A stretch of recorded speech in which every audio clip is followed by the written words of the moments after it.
जय राधा माधव राधा माधव राधे जय राधा माधव राधा माधव राधे जय कृष्ण बलराम कृष्ण बलराम कृष्ण बलराम जय कृष्ण बलराम जय जय गौरनिताय गौरनिताय गौरनिताय जय गौरनिताय जय जय प्रभुपाद प्रभुपाद प्रभुपाद जय जय प्रभुपाद जय जय गुरुदेव गुरुदेव गुरुदेव जय जय गुरुदेव नित्य गौर हरि बोल हरि बोल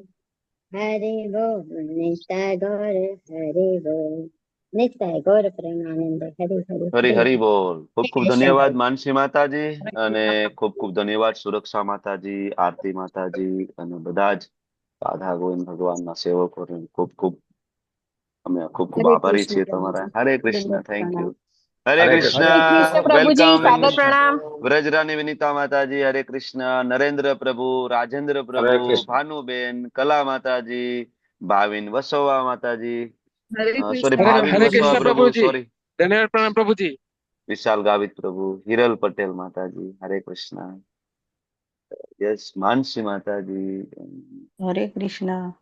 હરે કૃષ્ણ. ધર્મેન્દ્ર પ્રભુ, મિત્ર વિંદા સુમુખી માતાજી, હરે ખૂબ કૃષ્ણ ખૂબ પ્રભુજી. સ્વાગત છે આપ સૌનું ઇસ્કોન બેંગલુરુ શ્રી શ્રી રાધા ગોવિંદ મંદિર કુલાય તરફથી શ્રીમદ ભગવદ ગીતા લેવલ 1, 18 અધ્યાય, 18 દિવસ, અને આજે આપણે ચર્ચા કરવા જઈ રહ્યા છીએ 11મા અધ્યાય, વિશ્વરૂપ દર્શન. ઓકે, તેજલ માતાજી, કૃષ્ણ કૃપાલય પ્રભુ, હરે એન્ડ કૃષ્ણ પુષ્પા પ્રભુજી. માતાજી, હરે કૃષ્ણ. શોભના માતાજી, હરે કૃષ્ણ. અને જે કોઈ હમણાં જોડાયા છે બધાનું ખૂબ ખૂબ સ્વાગત છે. શરૂઆત કરશું ભગવાન શ્રી શ્રી રાધા ગોવિંદના ચરણોમાં ખૂબ ભાવપૂર્વક પ્રેમપૂર્વકની પ્રાર્થના મંગલાચરણથી આપણે બધા શરૂઆત કરીશું. તમે લોકો તમારો વિડીયો ત્યારે જ ઓન કરો કે તમે વૈષ્ણવ પરિધાનમાં હોય, વ્યવસ્થિત પોઝિશનમાં બેઠા હોય, ઘરના બીજા દ્રશ્ય ના દેખાતા હોય તો તમે તમારો વિડીયો ઓન કરી શકો છો. નહીતર તમે તમારો વિડીયો બંધ રાખી અને તમે લોકો ક્લાસ જોઈન કરો. હરે બરાબર? કૃષ્ણ પ્રભુજી. કારણ કે ધન્યવાદ. બેકગ્રાઉન્ડમાં તમારા ઘર પરિવારના સભ્યો આટા મારતા હોય, બરાબર, તો એ બધા જોવે તો સારું ના લાગે. બરાબર ને? અથવા એવી એક જગ્યાએ, સરસ જગ્યાએ, એક જગ્યાએ બેસી જાવ તમે, જેથી તમારું ધ્યાન પણ રહે ક્લાસની અંદર. બરાબર? ઓકે, ચાલો. હરે જય કૃષ્ણ શ્રી પ્રભુજી. માતાજી. હરે કૃષ્ણ, હરે કૃષ્ણ. હરે કૃષ્ણ શરૂઆત કરશું. પ્રભુજી. હરે કૃષ્ણ, હરે કૃષ્ણ. હરે કૃષ્ણ પ્રભુજી, દંડવત પ્રણામ. हरे દંડવત कृष्ण પ્રણામ. प्रभु जी હરે हरे કૃષ્ણ. कृष्ण દંડવત प्रभु जी પ્રણામ. નૈના માતાજી, જય કિશોરી માતાજી, હરે કૃષ્ણ. શરૂઆત हरे કરશું. कृष्ण प्रभु ભગવાન શ્રી जी શ્રી રાધા ગોવિંદ કી જય. જય શ્રી માતાજી. હરે કૃષ્ણ. વેલકમ. ઓમ અજ્ઞાનતિમિરાન્ધસ્ય જ્ઞાનાંજનશલાકયા ચક્ષુરુન્મિલિतं येन તસ્मै શ્રી ગુરુવે નમઃ. શ્રી ચૈતન્ય મનોભીષ્ટં સ્થાપિतं येन ભૂતલે સ્વયં રૂપ કદા મહ્યં દદાતિ સ્વપદાન્તિકં.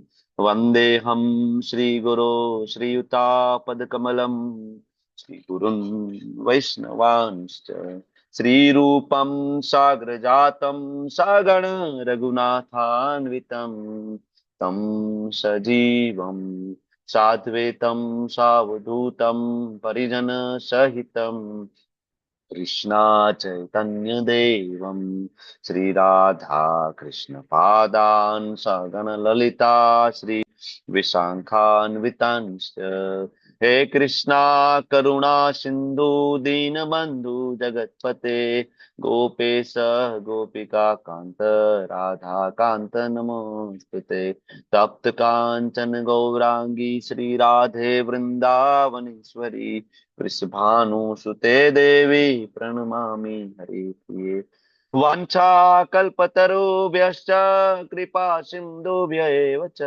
पतितानां पावनेभ्यो वैष्णवेभ्यो नमो नमः.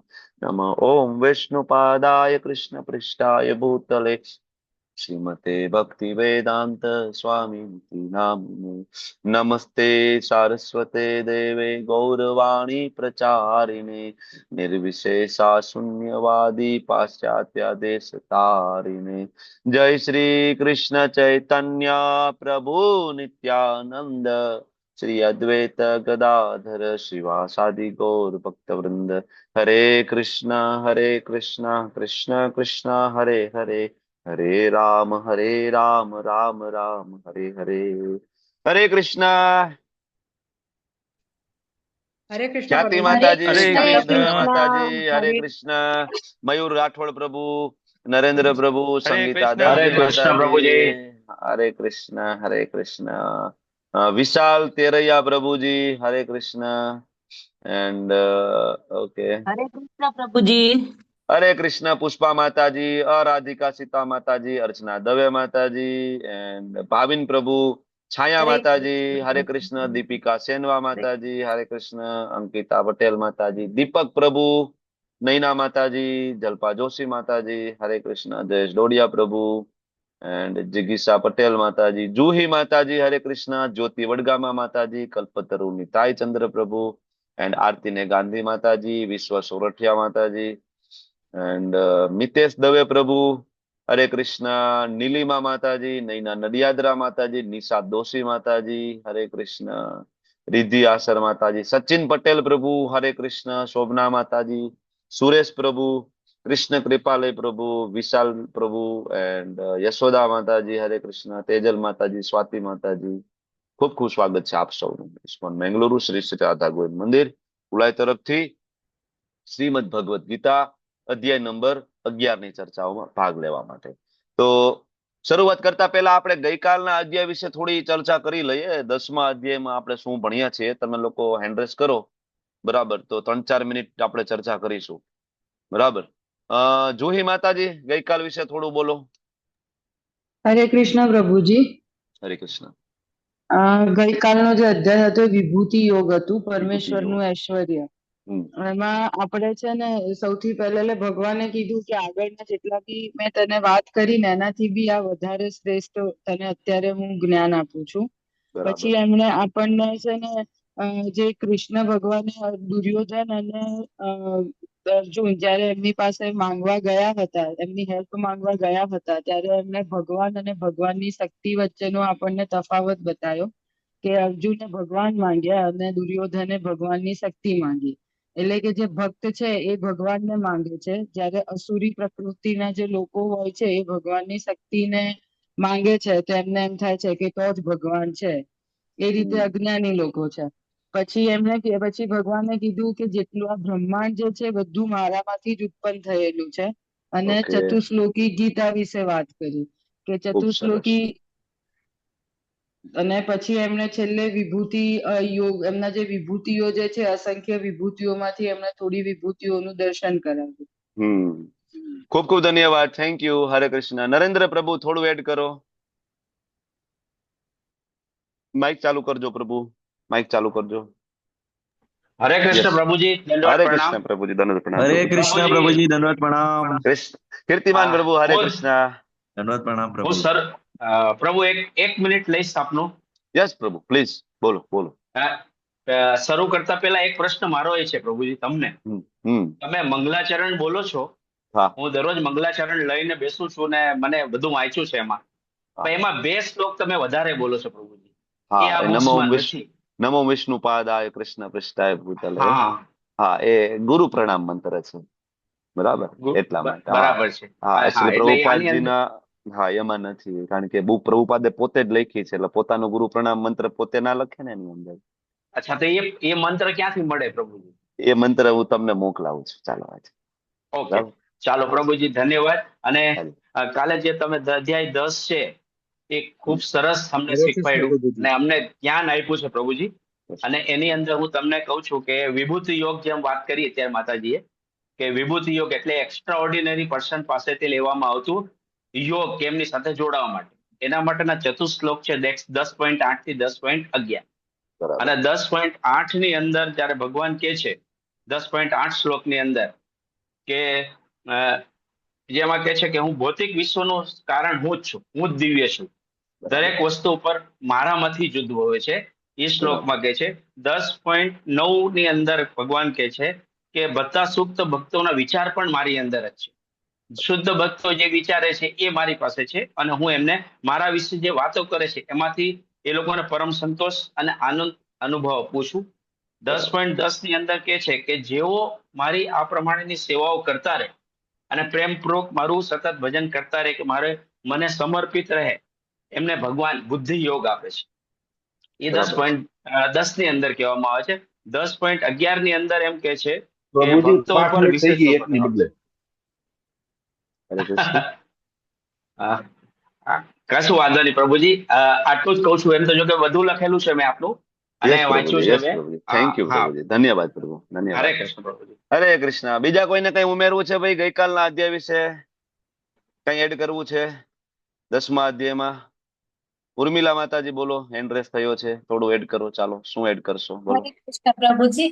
અ ભગવાન કહે છે કે અનંત પછી જ્ઞાન પ્રાપ્ત થાય છે. કોઈ એવા દુર્લભ આત્માઓ જે હોય છે, જે ભગવાનને કારણ છે એ જાણી શકે છે અને એમના શરણે આવે છે. Okay, thank you. બોલો, બીજા કોઈને કઈ ઉમેરવું છે? કોને 4 શ્લોકો કંઠસ્થ આવડે છે ચતુશ્લોકી ગીતાના? હેન્ડ રેસ કરો. 4 શ્લોકો આવડતા હોય, મોઢે આવડતા હોય. કોઈને આવડે છે 4 શ્લોકો? હરે કૃષ્ણ. હાથ ઊંચો કરો. 4 શ્લોકો. ચંદ્રિકા માતાજીને આવડે છે, કીર્તિમાન પ્રભુ આવડે છે ને? ચાલો, આપણે બધા સાથે મળીને ગાઈએ. બધા માઇક ચાલુ કરો. ચાલો, 4 શ્લોક આપણે બધા ગાઈશું સાથે મળીને. તમને ના આવડે તો જોઈને ગાજો. ઓકે, શરૂઆત કરશો. બધા માઇક ચાલુ કરી દો, ઓકે પ્રભુ. Video on okay. કરી દો. ચાલો. અહમ સર્વસ્ય પ્રભવો સર્વસ્ય પ્રભવો મત મત સર્વં પ્રવર્તતે પ્રવર્તતે ઇતિ ઇતિ મત્વા મત્વા ભજન્તે ભજન્તે મામ મામ બુધા ભાવ સમન્વિતાઃ સમન્વિતા મચ્ચિતા મદગત મદગદ પ્રાણા બોધયંતા પરયરમ પરમ પરમ કથયંતશ્ચ કથયંત મામ નિત્યમ તુષ્યંતિ તુષ્યન્તિ ચ રમન્તિ ચ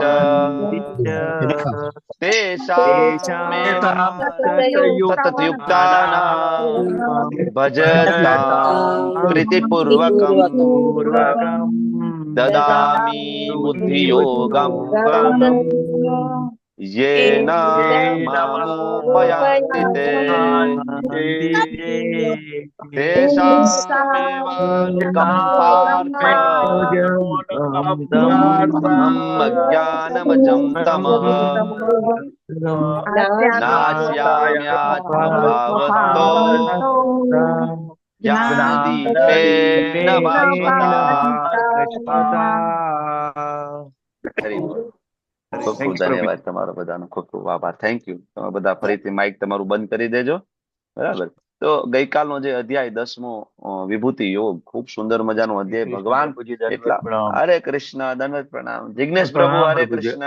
જિજ્ઞેશ વૈષ્ણવ પ્રભુ, પરેશ શાહ પ્રભુજી હરે કૃષ્ણ. વેલકમ પ્રભુજી.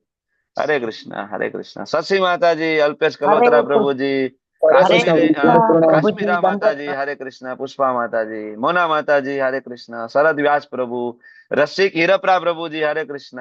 વેલકમ પ્રભુ, વેલકમ. ઓકે, કોઈનું નામ રહી હરે ગયું? કૃષ્ણ પ્રભુજી, હરે કૃષ્ણ દંડવત બાપુ, પ્રણામ. વેલકમ.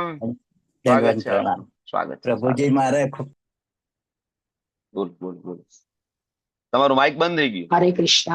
બાપુ, તમારું માઇક બંધ થઈ ગયું. હરે હરે કૃષ્ણ બોલો. કૃષ્ણ પ્રભુજી, મારો ફોન ગુમ હરે થઈ ગયો છે, કૃષ્ણ. એટલે આ નંબર ઉપર જોઈન થયો છું. મારો એડ થયું છું આમાં. હા પ્રભુજી, હરે કૃષ્ણ. હા હા, કાંઈ વાંધો નહીં. તમને ગ્રુપમાં એડ કરી દઈશ. તમને નંબર મોકલી દેજો, હું તમને ડાયરેક્ટ ઓકે એડ ઓકે. કરી દઉં છું. હરે હાજી, કૃષ્ણ. યસ પ્રભુજી, યસ પ્રભુજી. તો ગઈકાલે વિભૂતિ યોગ, ભગવાનની વિશિષ્ટ શક્તિ, ભગવાનનું સ્પેશિયલાઇઝેશન, આ જગતની અંદર જે કંઈ પણ સૌંદર્ય ઐશ્વર્ય તમને જોવા મળે, તો ભગવાનની શક્તિ વગેરે શક્ય નથી જગતની અંદર. ભગવાન જ્યારે પોતાનું શક્તિ સંચાર કરે, એમ્પાવર્ડ કરે, ત્યાં સુધી કોઈ પણ વસ્તુ છે સૌંદર્યવાન ઐશ્વર્યવાન બની શકે નહીં, ભગવાન એ સમજાવે છે. અને એમાંથી મુખ્ય મુખ્ય વસ્તુઓ વિશે ભગવાને ગઈકાલે ચર્ચા કરી કે જેને જોઈને આપણને ભગવાન યાદ આવે. બરાબર. પણ ભગવાને શરૂઆત કરી કે કોને આ જ્ઞાન આપશે પેલા તો, અને કોણ આ જ્ઞાનને સમજી શકશે. બરાબર. જયારે સમુદ્ર કિનારે બેઠા હોય ને ઘૂઘવાતો સમુદ્રની સામે તમે જોવો છો તો તમને તરત ભગવાન કૃષ્ણ યાદ આવશે. કારણ કે સમુદ્ર છે ભગવાનની પોતાની શક્તિ છે, અગાધ શક્તિ છે સમુદ્રની. આજ સુધી મનુષ્ય છે સમુદ્રની ઊંડાઈ માપી શક્યો નથી. આજ સુધી મનુષ્ય એ જાણી નથી શક્યો કે સમુદ્રની અંદર કેટલા પ્રકારના જીવો છે. કારણ કે અમુક ઊંડાઈથી નીચે આપણે જઈ શકતા નથી, કારણ કે ત્યાં પ્રેશર જ એટલું છે કે કદાચ તમે ગમે તે લઈને જાવ તો ત્યાં ફાટી જાય. મતલબ બરાબર પનડુબી લઈને જાવ તો પણ એ ફાટી જાય. અમુક ઊંડાઈની નીચે આપણે જઈ નથી શકતા. ભગવાનની અગાધ શક્તિ છે. તો જયારે આ સમુદ્રને આપણે જોઈએ તો તરત કૃષ્ણ યાદ આવે. પણ કોને યાદ આવશે?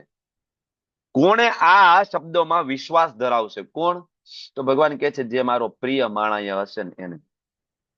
પ્રિય માણાય વક્ષ્યામી, હું એને જ કહીશ. બરાબર. પ્રિય માણાય એટલે ડિયર ફ્રેન્ડ. પહેલા શ્લોકની અંદર ભગવાને ક્વોલિફિકેશન આપી દીધું છે. જો તમે મારા પ્રિય માણાય હોય, તમે મારા ડિયર ફ્રેન્ડ હોય, તમે મને ડિયર ફ્રેન્ડ માનતા હોય, તો જ તમને મારી વાત ઉપર વિશ્વાસ આવશે. અને જયારે પાકો મિત્ર હોય, પાકો ભાઈબંધ હોય, જેને આપણે પ્રેમ કરતા હોય ને, ત્યારે આપણને એની યાદ આવે. બરાબર. આપણને યાદ આવે. જેને આપણે પ્રેમ કરતા હોય, વૈષ્ણવ હોય, આપણે પ્રેમ કરતા હોય, આપણે યાદ આવે. બરાબર. આજે આપણે દ્વારકા જઈએ, આજે આપણે સોમનાથ જઈએ, તો એ દરેક જગ્યાએ જયારે આપણે જઈએ ને ત્યારે આપણને એ વૈષ્ણવનો સંગ યાદ આવે. યાદ આવે ને. બરાબર. આજે દ્વારકાની શેરીઓમાં નીકળીએ, બરાબર, 56 સીડી ચડીએ તો આપણને યાદ આવે કે એક સમયે બધા વૈષ્ણવો સાથે અમે આવ્યા હતા, કેટલો બધો આનંદ આવ્યો. આજે સોમનાથ જઈએ, સોમનાથના બીચ ઉપર જઈએ તો આપને તરત યાદ આવે, આપને તરત નામનિષ્ઠા પ્રભુજી યાદ આવે, આપણને બધા વૈષ્ણવો યાદ આવે, આપને ગૌરીશ્યામ પ્રભુજી યાદ આવે, આપને બિમલા માતાજી યાદ આવે કે બરાબર આપને આશીર્વાદ આપવા માટે એ લોકો બરાબર 70 વર્ષની ઉંમરે ત્યાંથી ચાલીને આપણી માટે સ્પેશિયલી આવ્યા હતા, હેરાન થતા થતા, દુઃખી થતા થતા, ટ્રેન બદલાવતા કે ભાઈ વૈષ્ણવ સંઘ. બરાબર. તો યાદ ક્યારે આવે આપણને? કોઈ વ્યક્તિ, બરાબર, કોઈ વસ્તુને જોવાથી, સ્થળ જોવાથી, લોકેશન જોવાથી ક્યારે યાદ આવે? જયારે તમે એને પ્રેમ કરતા હોય તો યાદ આવે ને. હજારો લોકો દ્વારકા જાય, હજારો લોકો સોમનાથ જાય, આપણે એને યાદ આવે? આપણે એને ઓળખતા નથી, જાણતા નથી. કેટલા આપણા રિલેટિવ પણ ત્યાં જાય છે, યાદ આવે આપણને એની?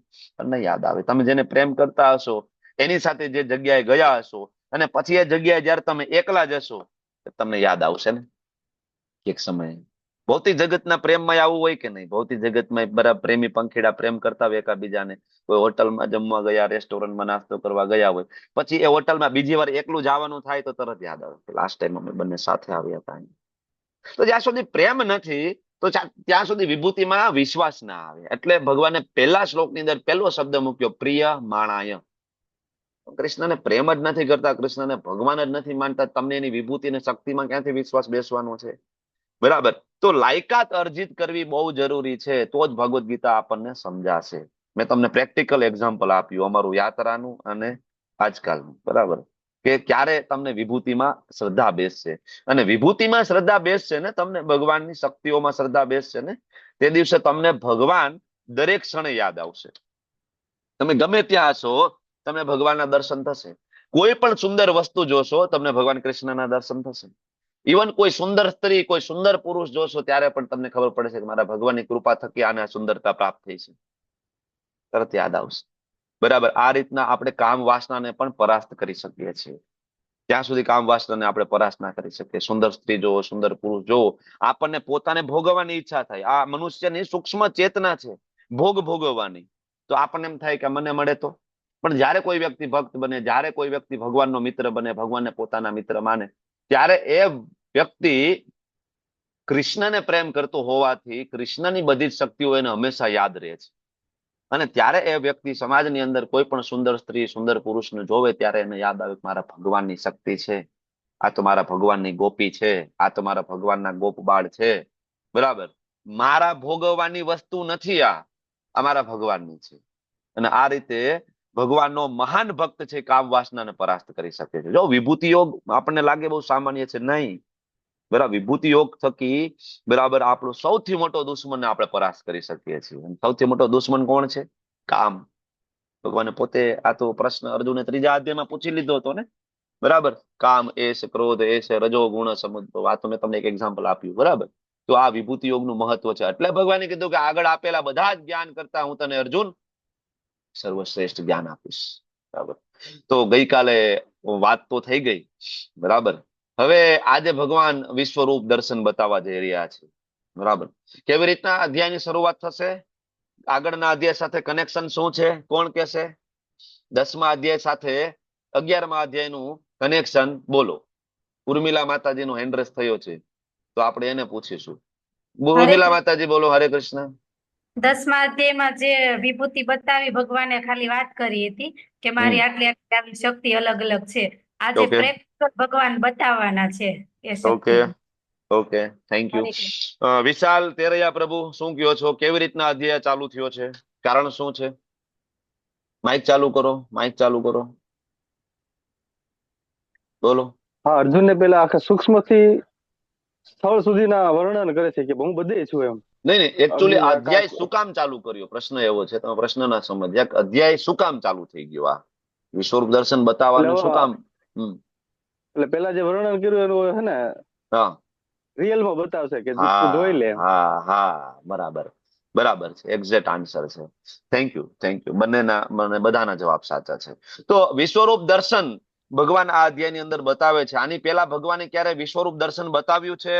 મોના માતાજી, ક્યારે વિશ્વરૂપ દર્શન? ભગવાન જયારે શાંતિદૂત બનીને ગયા હતા એ વખતે એમણે બતાવ્યું હતું સભામાં. અને બીજું જયારે બ્રહ્માંડ ઘાટ જેને કહીએ છીએ કે ભગવાને માટી ખાધી હતી ત્યારે એમણે યશોદા માતાને એના મુખમાં દર્શન કરાવ્યા. પણ વિશ્વરૂપ ક્યારે નથી બતાવ્યું?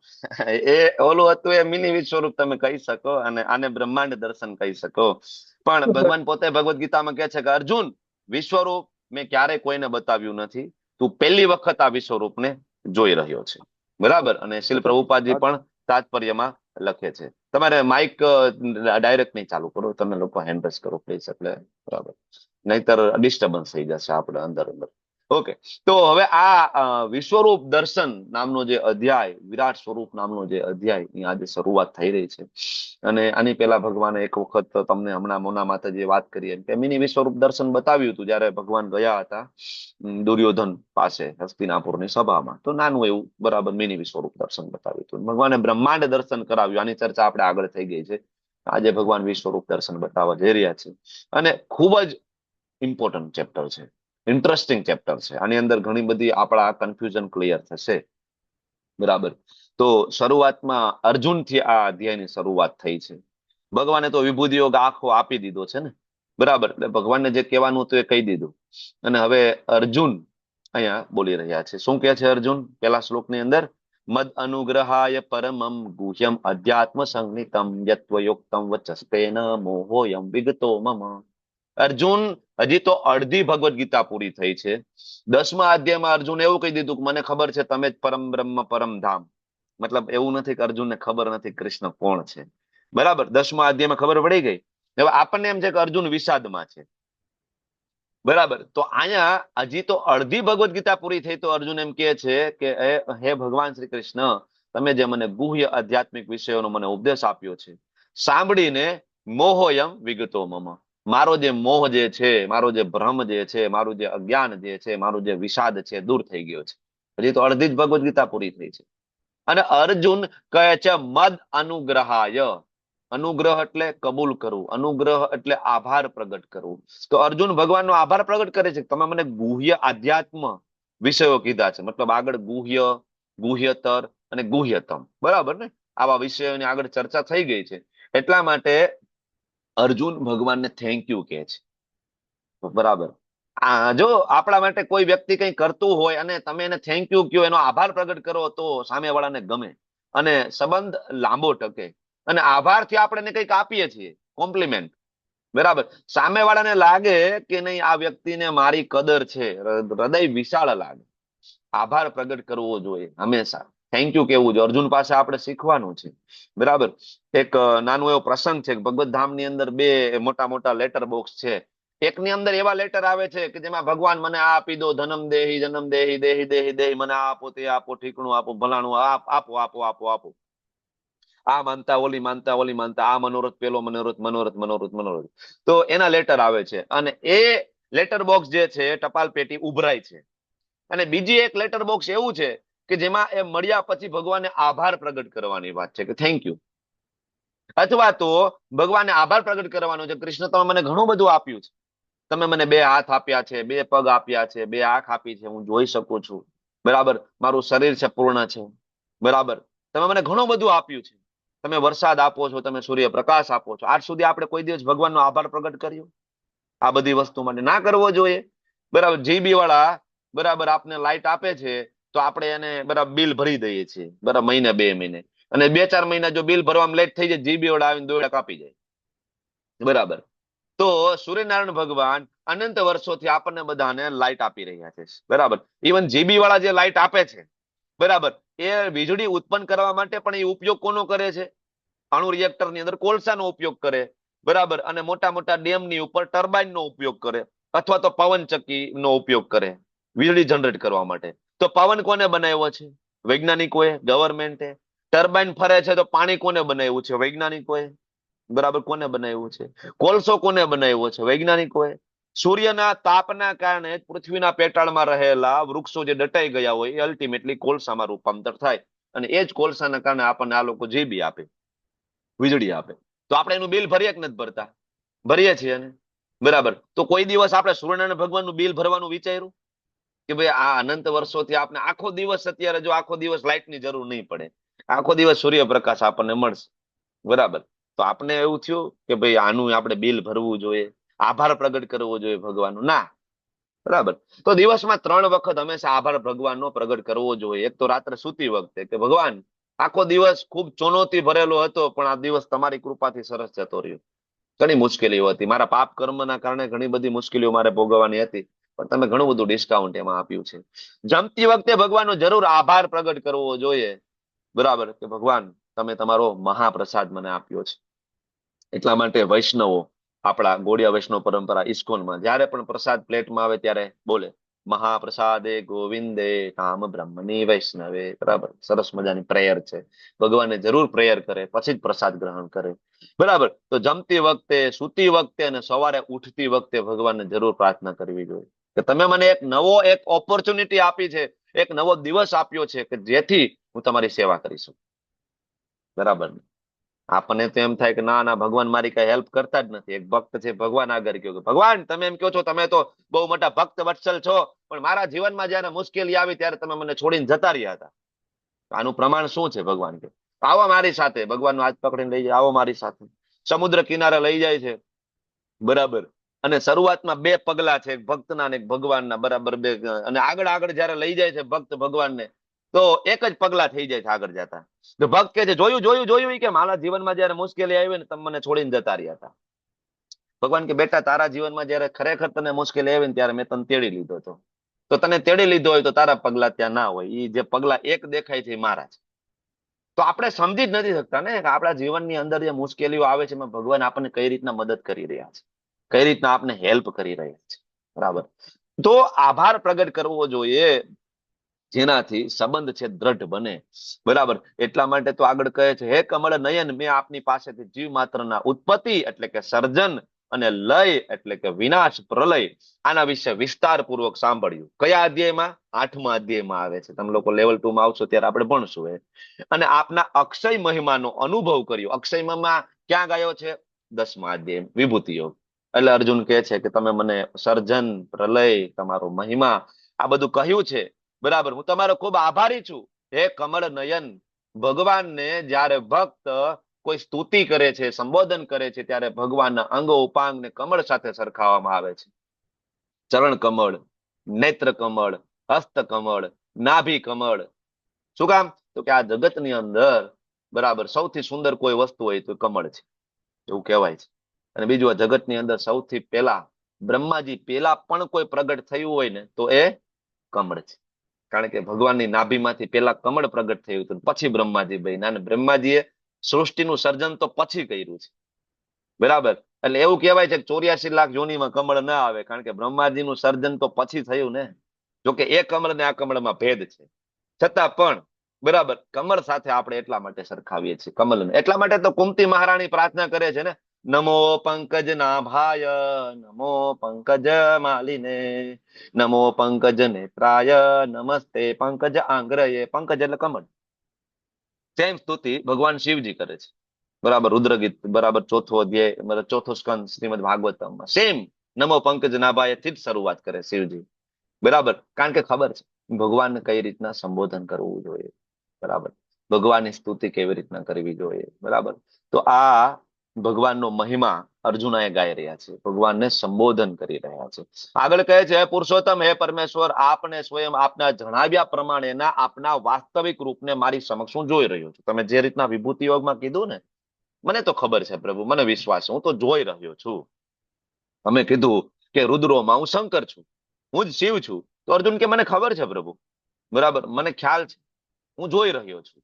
તેમ છતાં આપ આ દ્રશ્ય જગતમાં કેવી રીતના પ્રવેશ્યા છો એ જોવાની મારી ઈચ્છા છે. છતાં અર્જુન એમ કે છે કે તમે વિભૂતિ યોગમાં કહી તો દીધું, પણ તમે બતાવી દો ને પ્રેક્ટિકલ કરીને.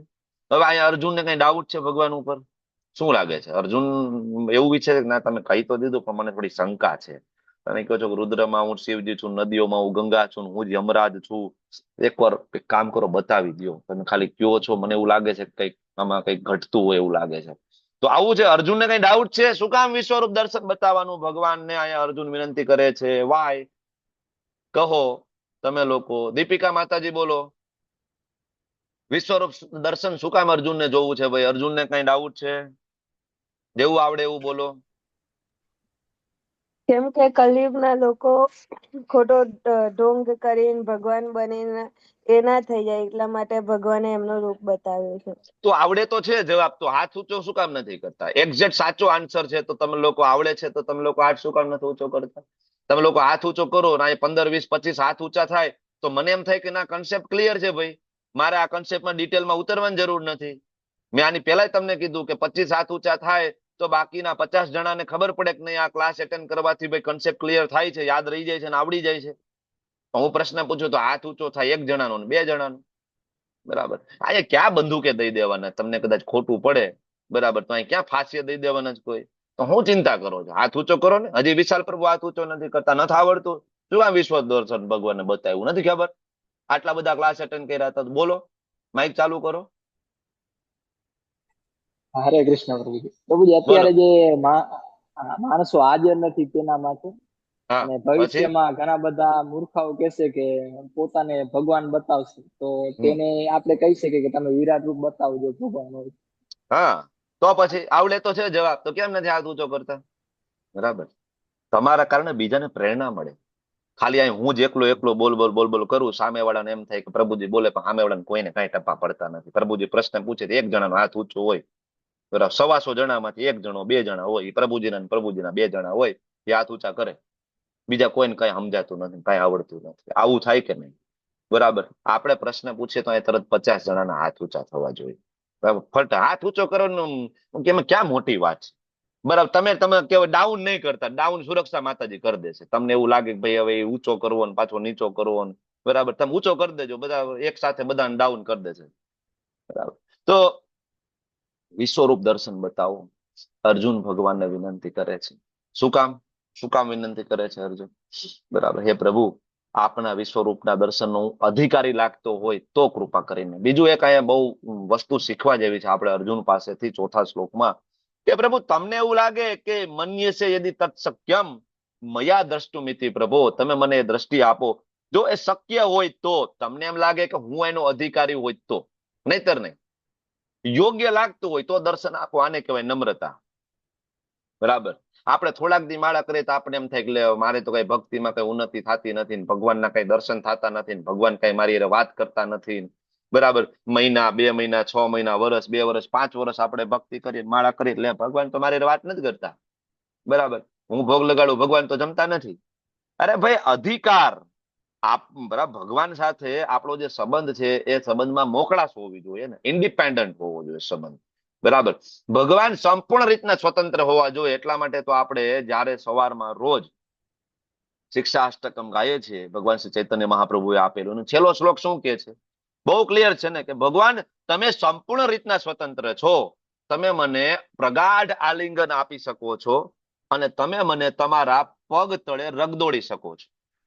બરાબર, છતાં પણ તમે મારા સદાકાળ સ્વામી છો. તમારે જે કરવું હોય તે. હું આખી જિંદગી ભક્તિ કરું, રોજ માળા કરું, 4 નિયમોનું પાલન કરું, રોજ ભોગ લગાડું, આખી જિંદગી પ્રસાદ સિવાય કઈ ના જમું, છતાં પણ તમે સ્વતંત્ર છો કે તમે મને એક વાર પણ દર્શન ના આપો. તમે સ્વતંત્ર છો કે તમે મને એક વખત તમારી ઝાંખી પણ ના આપો. બરાબર. તમે સ્વતંત્ર છો કે આખી જિંદગીમાં એક ક્ષણ માટે પણ તમે મારી સાથે રેસિપ્રોકેટ ના કરો, આદાન પ્રદાન ના કરો, કારણ કે તમે સ્વતંત્ર છો. તમે મારા સ્વામી છો, સદાકાળ સ્વામી છો, અને એના માટે તમને કોઈ બંધન નથી. આને કહેવાય પ્રેમ. આ ભક્તોનો પ્રેમ આ ટાઈપનો હોય છે. એટલા એ અર્જુન કે છે તમને અધિકારી લાગતો હોય. હવે અર્જુન અધિકારી લાગતો ન હોય એવું લાગે છે આમાં કઈ? જે ભગવાન સાથે રહે છે, નાના મોટા ભગવાન સાથે થયા છે, નર નારાયણ તરીકે આગળ આવી ગયા છે, અર્જુન સ્વર્ગમાં ગયા છે, અર્જુન શિવજી સાથે બરાબર એમનું યુદ્ધ થાય છે, શિવજીને અર્જુન ખૂબ પ્રસન્ન કરે છે, તો અર્જુન ઉપર શિવજી પ્રસન્ન છે, અર્જુન ઉપર ઇન્દ્રદેવ પ્રસન્ન છે, અર્જુન ઉપર બધા દેવી દેવતાઓ પ્રસન્ન છે, અને અર્જુનની બાજુમાં અર્જુનના સારથી સાક્ષાત ભગવાન બન્યા છે. અને અર્જુન એમ કે છે કે હું અધિકારી લાગતો હોય. તો આમાં અધિકારી ના લાગતો હોય એવું કઈ ખરું આની અંદર? અર્જુન તો હકથી કહી શકે ને કે નાના કૃષ્ણ બતાવો, નહીં, છતાં પણ અર્જુન એમ કે છે કે ના ના, તમને અધિકારી લાગતો હોય તો તમે બતાવો, નહીતર કઈ નહીં. આ અર્જુન પાસે આપણે શીખવું પડે ને, નમ્રતા, વિનમ્રતા. એટલે અર્જુન કે છે બરાબર. તો અર્જુનને કોઈ ડાઉટ નથી, તમે જેમ જવાબ આપ્યો એમ, કે એક તો અર્જુનનો વિશ્વાસ વધારવા માટે અર્જુનને પ્રચાર કરવો છે કૃષ્ણ ભાવનામૃતનો. એટલે અર્જુનને મટીરિયલ જોઈએ છે, એટલા માટે અર્જુને કીધું છે કે ભગવાન થોડું હજી મટીરિયલ આપી દો. બીજું, જે લોકો ત્યાં હાજર નથી આપણા જેવા, એના માટે એક પ્રૂફ. અને ભવિષ્યમાં એવા કેટલાય પાખંડીઓ આવશે જે પોતાની જાતને દેવી દેવતાઓ અથવા ભગવાન તરીકે સાબિત કરવાની કોશિશ કરશે. અર્જુનને ખબર હતી. અત્યારે છે કે નહીં સમાજમાં કેટલાય બધા બરાબર માણસોને લોકોએ ભગવાન બનાવી દીધા છે, કેટલાય ગુરુને ભગવાન બનાવી દીધા છે, બરાબર, કેટલાય પોતાના દાદા મામા કાકા સ્વામીને ભગવાન બનાવી દીધા છે. જોતા નથી સમાજની અંદર આપણે કે ભાઈ આ સર્વોપરી છે, પ્રગટ બ્રહ્મ છે, ફલાણું ઢીકણું બધાએ લખી નાખ્યું છે. અર્જુનને આ વસ્તુ ખબર હતી 8 થી 5000 વર્ષ પહેલા. બરાબર. એટલે અર્જુન ભગવાનને કહે છે કે નહીં ભગવાન, તમે એક પ્રમાણ આયા આપો, બરાબર, કે તમે પૂર્ણ પુરુષોત્તમ છો ને એનું પ્રમાણ આપી દો. કારણ કે ભગવાને 10મા અધ્યાય વિભૂતિ યોગમાં ભગવાને કીધું કે ભાઈ રુદ્રોમાં હું જ શંકર છું, નદીઓમાં હું જ ગંગા છું, ઋષિઓમાં હું જ નારદ છું, ગુરુઓમાં હું જ બૃહસ્પતિ છું. તો ભવિષ્યમાં કોઈક આવશે મારા જેવો પાખંડી, એ કે છે કે ભાઈ હું જ છું ભાઈ, રુદ્રોમાં હું શંકર જ છું ભાઈ, એવું કઈ નથી. તો આપણી પાસે ત્રિશુલ નથી અત્યારે, ઘરે પડ્યું છે, બાકી હું જ છું શંકર. એટલે બરાબર. નદીઓમાં હું જ ગંગા છું, બરાબર, હું જ નારદજી છું ભાઈ. કહેવામાં શું વાંધો? કૃષ્ણએ કીધું જ ભગવદ્ ગીતામાં 10મા અધ્યાયમાં, હું કહી શકું, કહેવામાં શું જાય ભાઈ? એટલે અર્જુન કે ભગવાન ખાલી તમે કહેશો ને તો આનાથી નહીં ચાલે. એક કામ કરો, તમે પ્રેક્ટિકલ બતાવી દો. એટલે અર્જુન પ્રેક્ટિકલ પ્રેઝન્ટેશન ભગવાન પાસે માંગે છે કે નહીં, તમે વિડીયો ઓડિયો વિઝ્યુઅલ પ્રેઝન્ટેશન આપી દો. તમે કીધું કે રુદ્રોમાં તમે શિવજી છો, તો તમે પ્રગટ કરીને બતાવી દો તમારામાં, કે નહીં જો આ શિવજી મારામાંથી જ છે તો હું પ્રગટ કરી શકું ને, જેનામાંથી જે આવે એને પ્રગટ કરી શકે. બરાબર. એટલા માટે અહીંયા ભગવાન કહે છે, બરાબર, અર્જુન કહે છે કે તમે બતાવો. ત્યારે ભગવાન કહે છે હા અર્જુન, પશ્યમે પાર્થ રૂપાણી શતશોથ સહસ્ત્રશ, કે અર્જુન મારું રૂપ છે. ભગવાન અર્જુનને કહે છે હું નિરાકાર નથી, તું મારું રૂપને જો, મારા રૂપોને જો, વિવિધ વર્ણો વાળા મારી વિભૂતિઓને જો. અત્યારે આ 10મા અધ્યાયમાં મેં તને વિભૂતિઓને સંભળાવી છે, પણ હવે અર્જુન પશ્યમે, હવે તું જો. હું તને એ જ વસ્તુ 10મા અધ્યાયમાં જે કહી છે એ જ વસ્તુ હું તને બતાવું છું. એ ભારત તું જો, બધા આદિત્યો, બરાબર, કેટલા આદિત્યો છે? કેટલા આદિત્યો છે? બોલો. 12. 12 આદિત્યો. વસુઓ કેટલા છે? વસુઓ 8 વસુઓ. રુદ્રો કેટલા છે? 11. રુદ્રો 11. 11. અશ્વિની કુમાર કેટલા છે? 2. આ બધાનો સરવાળો કેટલો થાય? 49. 33 થાય. 33 થાય. 12 આદિત્ય, 11 વસુઓ, સોરી 8 વસુઓ, 11 રુદ્ર અને 2 અશ્વિની કુમાર. આ 33, જેને 33 કોટી દેવતાઓ તરીકે, 33 કોટી દેવતા તરીકે જેને ઓળખવામાં આવે છે. બરાબર. તો આ છે. બરાબર. 33 કોટી દેવતા અને 33 કરોડ દેવતા, બે વસ્તુ સાચી છે. પ્રભુપાદ બે વસ્તુ સમજાવે છે આપણને શાસ્ત્રમાં. ઓકે. તો આ બધા જ દેવતાઓ ભગવાન કહે છે હું બતાવી દઉં, કારણ કે મારામાંથી તો આવે છે ને. અહમ સર્વસ્ય પ્રભવો. 10મા અધ્યાયના 8મા શ્લોકમાં ભગવાને શું કીધું? કે બધાને ઉત્પન્ન કરનારો હું એકલો છું. મારો પોતાનો કોઈ જન્મ નથી, અજ, હું અનાદિ છું. એટલે બ્રહ્માજી પોતે પણ લખે છે ને, ઈશ્વર પરમ કૃષ્ણ સચ્ચિદાનંદ વિગ્રહ અનાદિર આદિર ગોવિંદ સર્વ કારણ કારણમ, કે બધા જ કારણોના જે કારણ છે કોણ છે? ગોવિંદ છે. એનું કોઈ કારણ છે તો કે ના, કારણ કે એ સર્વના આદિ અનાદિ છે, એનું કોઈ કારણ જ નથી. બરાબર. તો ભગવાન એ જ વસ્તુ અહીં સમજાવે છે કે હા હું તને બતાવી દઉં, 33 કોટી દેવતાઓ જે છે, જેને તમે કુળદેવી માનતા હોય, માતાજી માનતા હોય, દેવતાઓ માનતા હોય, આ બધા જ મારામાંથી ઉત્પન્ન થાય છે. તો તને બતાવી દઉં, તું જો. અને બીજું એવા અનેક આશ્ચર્યમય રૂપો હું તને બતાવીશ કે જેને પૂર્વે કોઈ દી કોઈ જોયા નથી. ફર્સ્ટ ટાઈમ એની હિસ્ટ્રી ભગવાન કે અર્જુન હું તને બતાવું છું. અર્જુન કેવી રીતના વિશ્વરૂપને જોઈ શક્યા? બરાબર. તો ભગવાન એને દિવ્ય દ્રષ્ટિ આપે છે. બરાબર. ભગવાન અર્જુનને કહે છે, અર્જુન તારે જે કઈ જોવું હોય તે, અત્યારનું જોવું હોય તો ભલે, ભવિષ્યનું જોવું હોય તો ભલે, જે કઈ જોવું હોય તો જોઈ શકે, સ્થાવર અને જંગમ બધું. મતલબ અર્જુન અહીંયા બેઠા બેઠા 11મા અધ્યાયમાં અર્જુનને યુદ્ધનું રિઝલ્ટ પણ દેખાય છે, જોઈ શકે છે ને, ભવિષ્યનું પણ જોઈ શકે, યુદ્ધમાં શું થશે, કોણ જીતશે, કોણ હારશે. ભગવાન એને બધું જ બતાવી રહ્યા છે. બરાબર. પણ અર્જુન કેવી રીતના જોઈ શક્યા?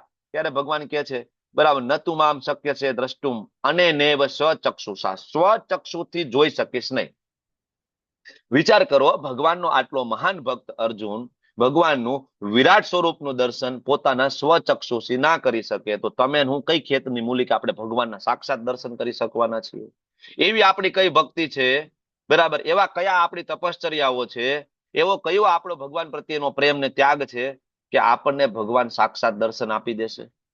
જ્યારે ભગવાન અર્જુન એમ કે છે કે તું નહીં જોઈ શકે, દિવ્યમ દદામી તે ચક્ષુ, હું તને દિવ્ય દ્રષ્ટિ આપીશ. દિવ્યમ ચક્ષુ દદામી, હું આપીશ. ત્યારે તું પશ્યમે યોગમેશુ, ત્યારે તું જોઈ શકીશ. મતલબ જ્યાં સુધી ભગવાન આપણા ઉપર કૃપા ના કરે ત્યાં સુધી ભગવાનને કોઈ જોઈ શકતું નથી. સમજ્યા તમે? ઘણા બધા વિડીયો આવતા હોય કે ભાઈ એક ભાઈ વૃંદાવન ગયા હતા અને પછી ત્યાં બરાબર ઓલું વન છે, કયું વન છે? તુલસી વન, શું કહેવાય, હું ભૂલી ગયો. નિધિવન. બરાબર. તો ઘણા બધા કહેતા ભાઈ નિધિવનમાં ગયા ને ભાઈ પછી ત્યાં રાત રોકાણા પછી રાધા કૃષ્ણ જોયા. બરાબર. અચ્છા, રાધા કૃષ્ણ એટલા હેલા છે તમને રાત રોકાઈ જાવ તમને રાધા કૃષ્ણ દેખાય? અચ્છા, રાધા કૃષ્ણની રાસલીલાઓ ચાલતી હોય, રાધા કૃષ્ણ ખબર ન હોય કે તમે ત્યાં હાજર છો. અનંત કોટી બ્રહ્માંડના સ્વામી પોતે પરમાત્મા તમારા હૃદયમાં બેઠા અને તમારી ત્યાં હાજરી છે. રાધા કૃષ્ણ ને બધા ગોપીઓને કે ત્યાં રાસલીલા કરતા, એટલે પછી ખબર પડે ઓહ કે ઓક જોવે છે વાથી કે હાલો હંતાઈ જાવ બધા. આવું છે કઈ? આ મૂર્ખા જેવી વાત છે ભાઈ. ભગવાનના દર્શન ઇવન વિરાટ સ્વરૂપના કરવા હોય તોય દિવ્ય દ્રષ્ટિ જોતી હોય તો શ્યામ સુંદરના દર્શન કરવા માટે શું જોઈએ? શક્ય છે? અનંત જન્મો નીકળી જાય, બહુનામ જન્મનામ અંતે જ્ઞાનવાન મામ પ્રપદ્યંતે વાસુદેવ સર્વમિતિ સ મહાત્મા સુદુર્લભ. ખાલી ભગવાનને પૂર્ણ પુરુષોત્તમ માની લે ને કોઈ, તોય એ મહાત્મા મળવો બહુ દુર્લભ છે. તો ભગવાનના સાક્ષાત દર્શન કરી લે મહાત્મા મળવો, વિચાર કરો. સાક્ષાત દર્શન કરી લે વિરલા, રેર હોય, એટલું સહેલું થોડું છે કઈ. બરાબર. એટલા માટે ભગવદ ગીતા આપણે સમજવી પડે કે આવા બધા વાહિયાત વિડીયોથી આપણે બચી શકીએ, આવા વાહિયાત જ્ઞાનથી આપણે બચી શકીએ. બરાબર. સંજય હવે કે છે, બરાબર, એ રાજા આ પ્રમાણે કહીને સર્વ યોગ શક્તિના પરમેશ્વર એવા પરમ, સંજય પોતે ભગવાનના ભક્ત છે. સંજય શું કે છે? એવા મુક્ત્વા તતો રાજન મહાયોગેશ્વરો હરિ. હરિ કોના માટે શબ્દ વપરાય? હરિ ભગવાન વિષ્ણુ માટે વપરાય છે, હરિ. પણ સંજયને એ ખબર છે કે વિષ્ણુ અને કૃષ્ણમાં કોઈ તફાવત નથી, કારણ કે આ જ અધ્યાયના અંતે કૃષ્ણ કહેશે કે વિષ્ણુ મારામાંથી આવે છે. સંજયને તો પહેલેથી જ ખબર છે. બરાબર. તો સંજય કોઈ સામાન્ય જીવ નથી. આના ઉપરથી એ ખબર પડે કે સંજય ભગવાનના મહાન ભક્ત છે, મહાત્મા છે. એને પહેલાથી જ ખબર છે કે આ હરિ છે, આ જ છે વિષ્ણુ, આ જ છે કૃષ્ણ. આમાંથી જ મહાવિષ્ણુ આવે, આમાંથી જ ગર્ભોદક્ષાય વિષ્ણુ આવે, આમાંથી જ શિરોદક્ષાય વિષ્ણુ આવે, એમાંથી જ બધા અવતારો થાય. ઇવન 10 અવતાર છે શિરોદક્ષાય વિષ્ણુમાંથી થાય. એને ખબર છે, એટલે હરિ શબ્દ વાપરે છે. બરાબર. દર્શયા માસ પાર્થાય પરમ રૂપમ ઐશ્વર્યમ. અને સંજય ધૃતરાષ્ટ્રને કહે છે કે આ પ્રમાણે કહી અને યોગ શક્તિના પરમેશ્વર એવા પરમ યોગી ભગવાને અર્જુને પોતાનો વિશ્વરૂપ દર્શન કરાવ્યું. હવે એક તો ઓલરેડી ધૃતરાષ્ટ્ર બિચારો ડરી ગયેલો હતો. બરાબર. પેલા શ્લોકમાં જ આપણે જોયું, ધર્મ ક્ષેત્રે કુરુક્ષેત્રે સમવેતા યુયુત્સવ, ત્યાં જેની ચિંતા દેખાય આવે છે કે હવે શું થશે, શું થશે. બરાબર. અને એમાં પાછા સંજય એમ કે છે જોયું હવે કે ભગવાને કે વિશ્વરૂપ દર્શન બતાવ્યું, તો ઓલા ધૃતરાષ્ટ્રના બિચારાના આજા ગગડી ગયા. ક્યાંક 10મા અધ્યાયમાં જ ખાલી કહેતા હતા કે રુદ્રોમાં હું શિવજી છું, હું જ આર્યમાં છું, હું જ યમરાજ છું, હું જ સાક્ષાત કાલ છું. તો 10મા અધ્યાયમાં ખાલી કીધું. 11મા અધ્યાયમાં તો આ પ્રેક્ટિકલ પ્રેઝન્ટેશન બતાવે છે. જો આ તમે જો ધૃતરાષ્ટ્રના હાવભાવ તો જો તમે, આ જે બધા પિક્ચરમાં બતાવ્યા છે એ આજા કરી ગયા કામથી. કાર્યક્રમ પૂરો થઈ ગયો કે આ તો સાક્ષાત કાલ જ છે, આજ મહાકાલ છે, એમાં કોણ બચી શકવાનું હતું. બરાબર. તો આગળ સંજય કહે છે કે અર્જુને વિશ્વરૂપની અંદર અસંખ્ય મુખ, અસંખ્ય નેત્ર, અસંખ્ય આશ્ચર્યમય દ્રશ્યો જોયા. ભગવાનના કેટલા મુખ છે? અસંખ્ય. તમારે ત્યાં ભોગ ગ્રહણ કરવા આવે તો મારે ત્યાં પણ આવી શકે સેમ ટાઈમ. એવું જરૂર નથી કે ભાઈ ભગવાન ત્યાં આવે ને પછી ત્યાંથી નવરા થાય ને તમે મોકલો ને પછી મારે ત્યાં આવે. ના, સેમ ટાઈમ. બરાબર. અસંખ્ય નેત્ર છે. ભગવાન અત્યારે તમને પણ જોઈ રહ્યા છે અને મને પણ જોઈ રહ્યા છે. તો આ બ્રહ્માંડનો એક ખૂણો એવો બાકી નથી કે જ્યાં ભગવાનની નજર નથી.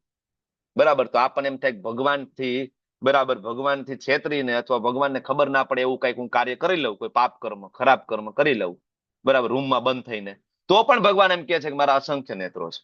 ભગવાનના સીસીટીવી કેમેરા એવા છે કે જે સતત આપણી સામે ચાલે છે, સતત આપણી સાથે ચાલે છે, આપણા હૃદયમાં. આપણે ગમે ત્યાં હોય, ભગવાનનો સીસીટીવી કેમેરો હંમેશા આપણી સાથે હોય ને હોય. અસંખ્ય નેત્ર. તો તમે પાપ કર્મ કરો અને તમે એમ કહો બચી જાઓ, કેવી રીતના શક્ય બને? એટલા માટે જે કર્મનો સિદ્ધાંત છે ને એ સટીક છે, પરફેક્ટ છે, બિલકુલ બરાબર. એક તસોભાર પણ એમાં આગળ પાછળ કોઈ દી થાય નહીં કર્મના સિદ્ધાંતમાં, કારણ કે એના સીસીટીવી કેમેરા ભગવાન સ્વયં મેનેજ કરી રહ્યા છે. અને એમાં કોઈ દી બેટરી ડાઉન નથી થતી કે એનું સોફ્ટવેર હેક નથી થતું, આવું કોઈ દી બન્યું નથી, કોઈ શાસ્ત્રમાં વર્ણન નથી. બરાબર. તો બચવું શક્ય નથી, કારણ કે ભગવાનની અસંખ્ય નેત્ર, અસંખ્ય આશ્ચર્યમય દ્રશ્યો, આ રૂપ અને એક દિવ્ય આભૂષણો. ભગવાનના આભૂષણ કેવા હતા? દિવ્ય. દિવ્ય શસ્ત્રો, દેવી માળાઓ અને દેવી વસ્ત્રોથી શોભતું હતું, અને એક સુગંધી દ્રવ્યો. હવે અર્જુનને ખાલી આ વિશ્વરૂપ દેખાતું તો એવું નહોતું, અર્જુન એમાંથી સુગંધ પણ આવતી હતી. મતલબ આપણે ઓલું ખબર છે 3D 5D મૂવી જોવા જાય થિયેટરની અંદર, તમે લોકો ગયા છો મૂવીની અંદર? બરાબર. આપણે ચેર ઉપર બેઠા હોય, પછી સામે જે દ્રશ્ય આવે ને એ મુજબ તમારી ચેર હલતી હોય, ઉપરથી પાણીના સ્પ્રિંકલ થતા હોય, આવું બધું થતું હોય કે તમને એ રિયલ જે એક્સપિરિયન્સ ને તમને અનુભવ કરાવડાવે કે અંદર વરસાદ આવે તો તમારા ઉપર ઝીણો ઝીણો ઝીણો વરસાદ આવે. બરાબર. તો એવી રીતના આ તો કહેવાય કે 3D 5D નહીં પણ ટ્રિલિયન ડી મૂવી ભગવાનનું ચાલી રહ્યું છે અર્જુનની સામે. અને અસીમ હતું. ભગવાન શું કે છે? અસીમ. સંજય વર્ણન કરે છે ભગવાનનું એ વિશ્વરૂપ અસીમ, જેની કોઈ સીમા જ નથી, સર્વવ્યાપક, બધી જગ્યાએ. અર્જુન સાઈડમાં જોવે છે, ત્યાં વિશ્વરૂપ દર્શન, ઉપર છે, સાઈડમાં છે, નીચે છે, જ્યાં જોવો ત્યાં વિશ્વરૂપ દર્શન, બધી જગ્યાએ, જેની કોઈ સીમા જ નથી, અસીમ. આવું કોઈ દી મૂવી જોયું છે તમે કે જેમાં ભવિષ્યનું હોત દેખાડી દે? અત્યાર સુધી મૂવી જોયા હોય તો બહુમાં બહુ આપણને લાઈવ દેખાડે, બહુમાં બહુ તો પાસ્ટનું દેખાડી શકે, પણ ભવિષ્યનું દેખાડે એવું કોઈ મૂવી, એવું કોઈ બન્યું નથી. પણ અર્જુન એવું મૂવી જોઈ રહી જેમાં ફ્યુચર પણ દેખાય છે. બરાબર. અને ભગવાન, અને અહીંયા સંજય ભગવાન વિશે કહે છે કે આકાશમાં જો હજારો સૂર્ય એક સમયે ઉદય પામે ને, એમનો પ્રકાશ કદાચ, એમાં હજી કન્ફ્યુઝન મૂક્યું છે, કદાચ, બરાબર, ને પરમ પુરુષોત્તમ ના આ વિશ્વરૂપના દેદીપ્યમાન તેજ સમાન થાય. વિચાર કરો, એક સૂરજ આપણાથી સમાન, આપણાથી સહન ના થાય. અત્યારે તો કેવાય કાળઝાળ ગરમી પડે છે, અમદાવાદ જેવા સિટીમાં તમે જાઓ અને બપોરના બહાર નીકળવું ભૂલી જવાનું. અમદાવાદમાં બપોરે અત્યારે જોવો તો લગભગ 12 થી લઈને 4, 5, 6 વાગ્યા સુધી કરફ્યુ લાગી જતો હોય છે. મોસ્ટલી લોકો બહાર જેને ફરજિયાત છે એ લોકો નીકળે, બાકી કોઈ દી બહાર. અમદાવાદની નહીં પણ લગભગ બધી સિટીની હાલત આવી છે. રાજકોટમાં ટેમ્પરેચર અત્યારે એટલું હાઈ જાય છે કે તમે અત્યારે 10 વાગે તમને એવું લાગે કે બપોરના 2 વાગ્યા છે, 9:30 વાગે તમને એવું લાગે કે તો ભર બપોર થઈ ગઈ, એટલો તાપ પડે. તો આપણાથી એક સૂર્ય સહન નથી થઈ શકતો, 12 સૂર્ય કેવી રીતના સહન થઈ શકે? એનું તેજ કેવી રીતના સહન થઈ શકે? વિચાર કરો, ભગવાનના શરીરનું તેજ કેટલું હશે, કલ્પના તો કરો. એટલા સંજય કહે છે કે હજારો સૂર્ય, 12 સૂર્ય ભગવાને ત્યાં વૃંદાવન પ્રગટ કર્યા હતા એક સાથે. તમને આપણે વૃંદાવન ગયા હતા ત્યારે કથાની વાત કરી હતી, તમને લોકોને ખ્યાલ હશે, દ્વાદશ આદિત્ય ટીલા. બરાબર. તો ભગવાન હજારો સૂર્ય સમાન તેજ ધરાવે છે. એકનું તેજ આપણાથી સહન ના થાય, હજારો સૂર્યનું તેજ કેવી રીતના સહન થઈ શકે? બરાબર. ભગવાનનું એટલું તેજ છે. તે વખતે અર્જુનને ભગવાનના વિશ્વરૂપમાં એક જ સ્થાનમાં રહેલા હજારો ભાગોમાં વિભક્ત બ્રહ્માંડના અનંત આવિર્ભાવો. આપણે ગોલોક ચાર્ટ ભણ્યા હતા ને, એક બ્રહ્માંડની અંદર 14 લોક છે અને એવા અસંખ્ય બ્રહ્માંડો છે, એ મહાવિષ્ણુના રંધ્રોમાંથી ઉત્પન્ન થાય છે. આ એનું પ્રમાણ પૂરે છે સંજયજી કે અર્જુન શું જોઈ રહ્યા છે. અર્જુન એવું જોઈ રહ્યા છે કે એક બ્રહ્માંડ છે, બીજું બ્રહ્માંડ છે, ત્રીજું બ્રહ્માંડ છે, આવા હજારો બ્રહ્માંડ છે અને એ વિભક્ત થયેલા છે 14 લોકની અંદર. એક બ્રહ્માંડમાં 14 લોક, બીજા બ્રહ્માંડમાં 14 લોક, ત્રીજા બ્રહ્માંડમાં 14 લોક. અને એ અર્જુન ત્યાં બેઠા બેઠા જોઈ રહ્યા છે. અહીંયા સ્વર્ગલોક છે, અહીંયા સ્વર્ગલોક છે, આ સ્વર્ગલોક છે, આ સ્વર્ગલોક છે. બરાબર. આ એક બ્રહ્માંડ છે, બીજું બ્રહ્માંડ છે, ત્રીજું બ્રહ્માંડ છે. હજારો ભાગોમાં વિભક્ત બ્રહ્માંડના અનંત આવિર્ભાવ, બ્રહ્માંડનું પ્રગટ થવું, આવિર્ભાવ. બરાબર. આ બધું અર્જુન એક જગ્યાએ બેઠા બેઠા જોઈ રહ્યા છે. અને ત્યારે મૂંઝાયેલા, આશ્ચર્યચકિત થયેલા તેમજ રોમાંચિત થયેલા અર્જુને પ્રણામ કરવા પોતાનું મસ્તક નમાવ્યું અને હાથ જોડીને ભગવાનની સ્તુતિ કરવા લાગ્યા. કોણ સ્તુતિ ના કરે? આવું દર્શન. બરાબર. સ્તુતિ બહુ જ મહત્વની છે. ભગવાનને ખૂબ ગમે છે જ્યારે આપણે ભગવાનની સ્તુતિ કરીએ છીએ. જો આપણે પોતે તો કઈ સ્તુતિ લખીએ નહીં, કારણ કે આપણામાં એવી કોઈ શુદ્ધતા છે નહીં, પણ ભગવાનના મહાન ભક્તો દ્વારા જે સ્તુતિઓ લખાયેલી હોય, બરાબર, ભગવાનના શાશ્વત ભક્તો દ્વારા જે સ્તુતિઓ લખાયેલી હોય, એ શબ્દોમાં ખૂબ શક્તિ છે, ખૂબ શક્તિ છે. એ સ્તુતિ રોજ ગાવી જોઈએ. કુંતી મહારાણીની સ્તુતિ છે, ભીષ્મદેવની સ્તુતિ છે, ઘણી ગોપી ગીત છે. બરાબર. પ્રભુપાદે લખ્યા છે સુંદર સુંદર ભજનો, સ્તુતિ.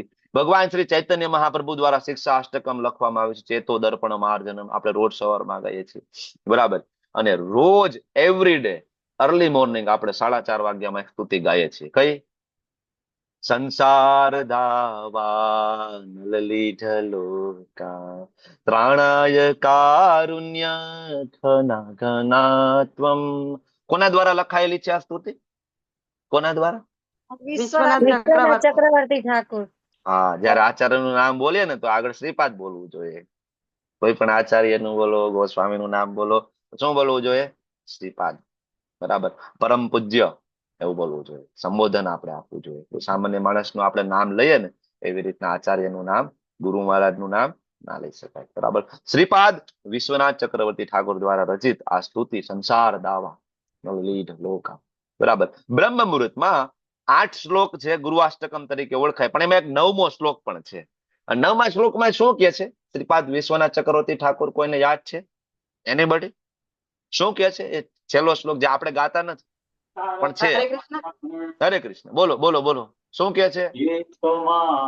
એમાં એવું કે છે કે જે રોજ આ ગાય છે એ જન્મ મૃત્યુના બંધનમાંથી મુક્ત થઈ જાય છે. એને ફરી જન્મ નથી લેવો પડતો. બ્રહ્મ મુહૂર્તમાં છે આ ગાય છે.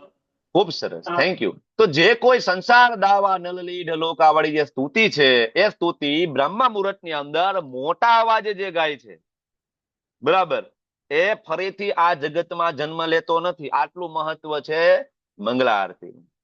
એટલા માટે શ્રી પ્રભુપાદજીએ મંગલા આરતી ઉપર ખૂબ ભાર મૂક્યો છે. તમે લોકો પણ આવો. અમે લોકો રોજ સવારમાં 4 વાગ્યાથી લઈને ઘણા બધા ભક્તો જોડાતા હોય. 4 વાગે, 4:15 વાગે, મોડામાં મોડા 4:30, 5ની આસપાસ આપણે જોડાઈ જવું જોઈએ, કારણ કે 4:30 ભગવાન દર્શન આપવા માટે રેડી થઈ ગયા હોય છે, રાધા ગોવિંદજી. બરાબર. અને સુંદર મજાની સ્તુતિ ભગવાનના શુદ્ધ ભક્તો દ્વારા ગાવામાં આવે છે, સંસાર ગાવા. બરાબર. તો ખબર પડે કે ના ખબર પડે, શબ્દોમાં આપણે ખબર પડે કે ના પડે, તો પણ આપણે એને સાંભળવી જોઈએ અને એને મોટા અવાજે દોહરાવી જોઈએ. કારણ કે ભગવાનના એક શુદ્ધ ભક્ત જયારે કોઈ ગેરંટી આપેલી છે, તો એ ભગવાન હંમેશા એ ગેરંટી પૂરી કરે છે. આપણે વાત નહોતી થઈ, નમે ભક્ત્યા પણસ્યતિ.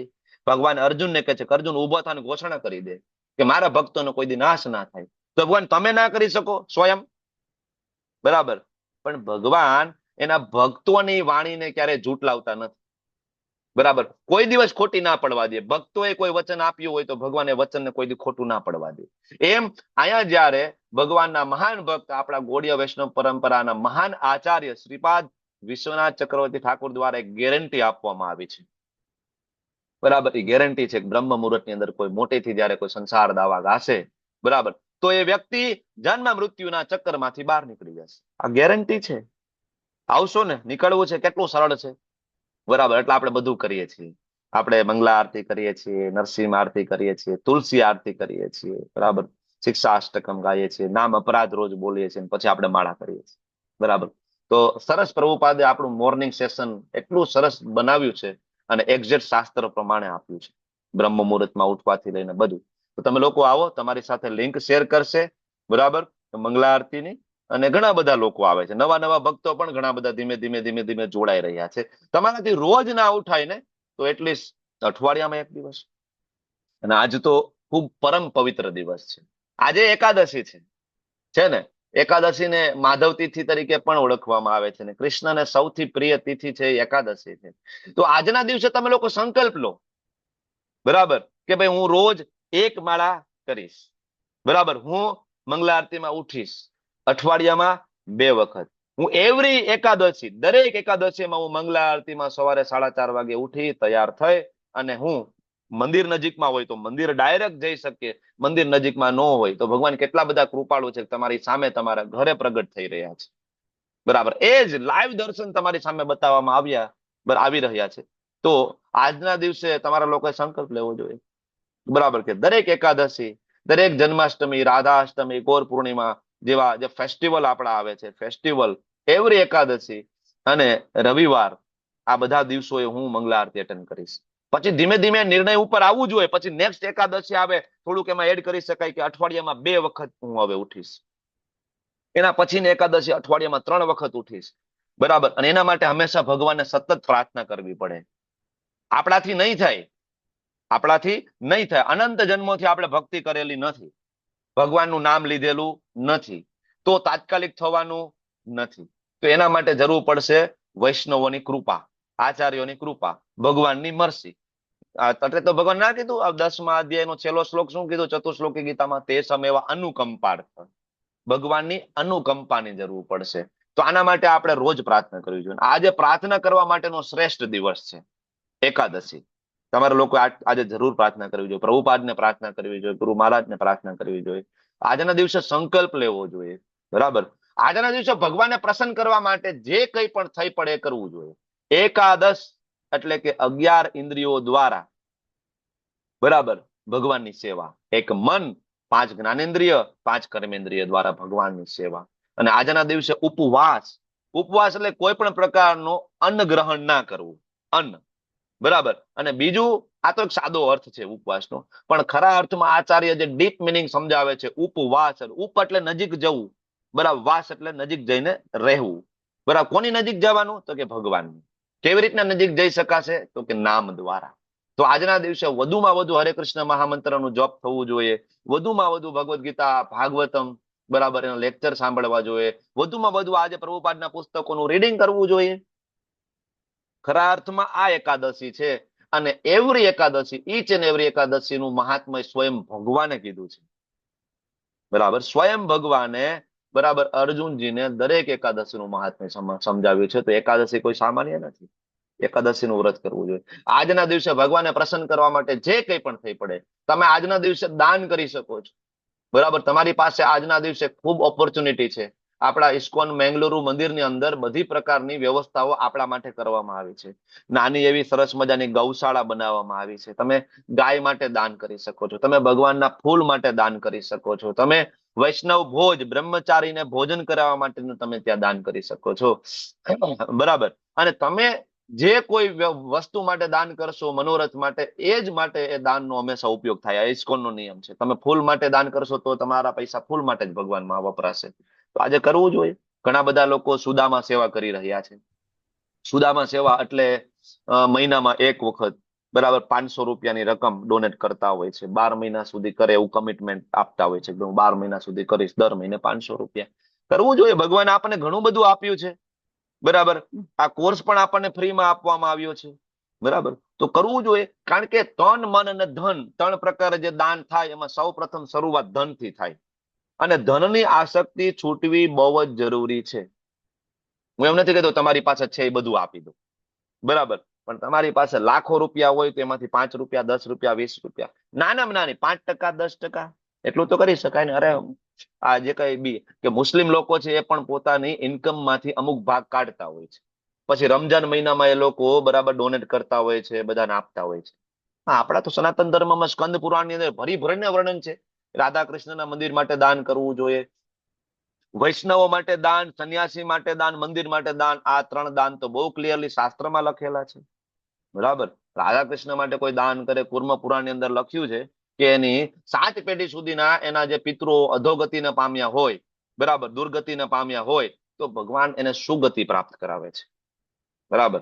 દાન થકી થઈ શકે છે, બરાબર. પણ દાન યોગ્ય જગ્યા રાધા કૃષ્ણનું મંદિર, યોગ્ય વ્યક્તિ, વૈષ્ણવ, સંન્યાસી, બ્રહ્મચારી, યોગ્ય સમય, આજનો સમય એકાદશી છે. તો આજે જેમ આપણે જ્ઞાન પ્રાપ્ત કરીએ છીએ, તમે લોકો રોજ સવારમાં આવી જાઓ છો, બિલકુલ મિસ નથી કરતા આ સેશનને, તેમ આજનો દિવસ બિલકુલ મિસ નહીં કરતા. કાંઈ નહીં, ફૂલ નહીં તો ફૂલની પાખડી, રકમ મેટર કરતી જ નથી. બરાબર, તમે 10 રૂપિયા આપો, 100 રૂપિયા આપો, 500, 5 લાખ, 5,000, 5,000 કરોડ આપો, બરાબર, તમારી પાસે શક્તિ હોય તો આપો, રકમ મેટર કરતી નથી.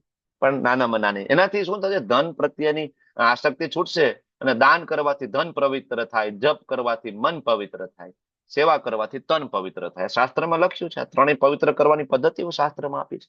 તો આજ જરૂર તમે લોકો કરજો. એકાદશી આવે એટલે મને યાદ આવી ગયું કે આજે આપણે આ કરવું જોઈએ.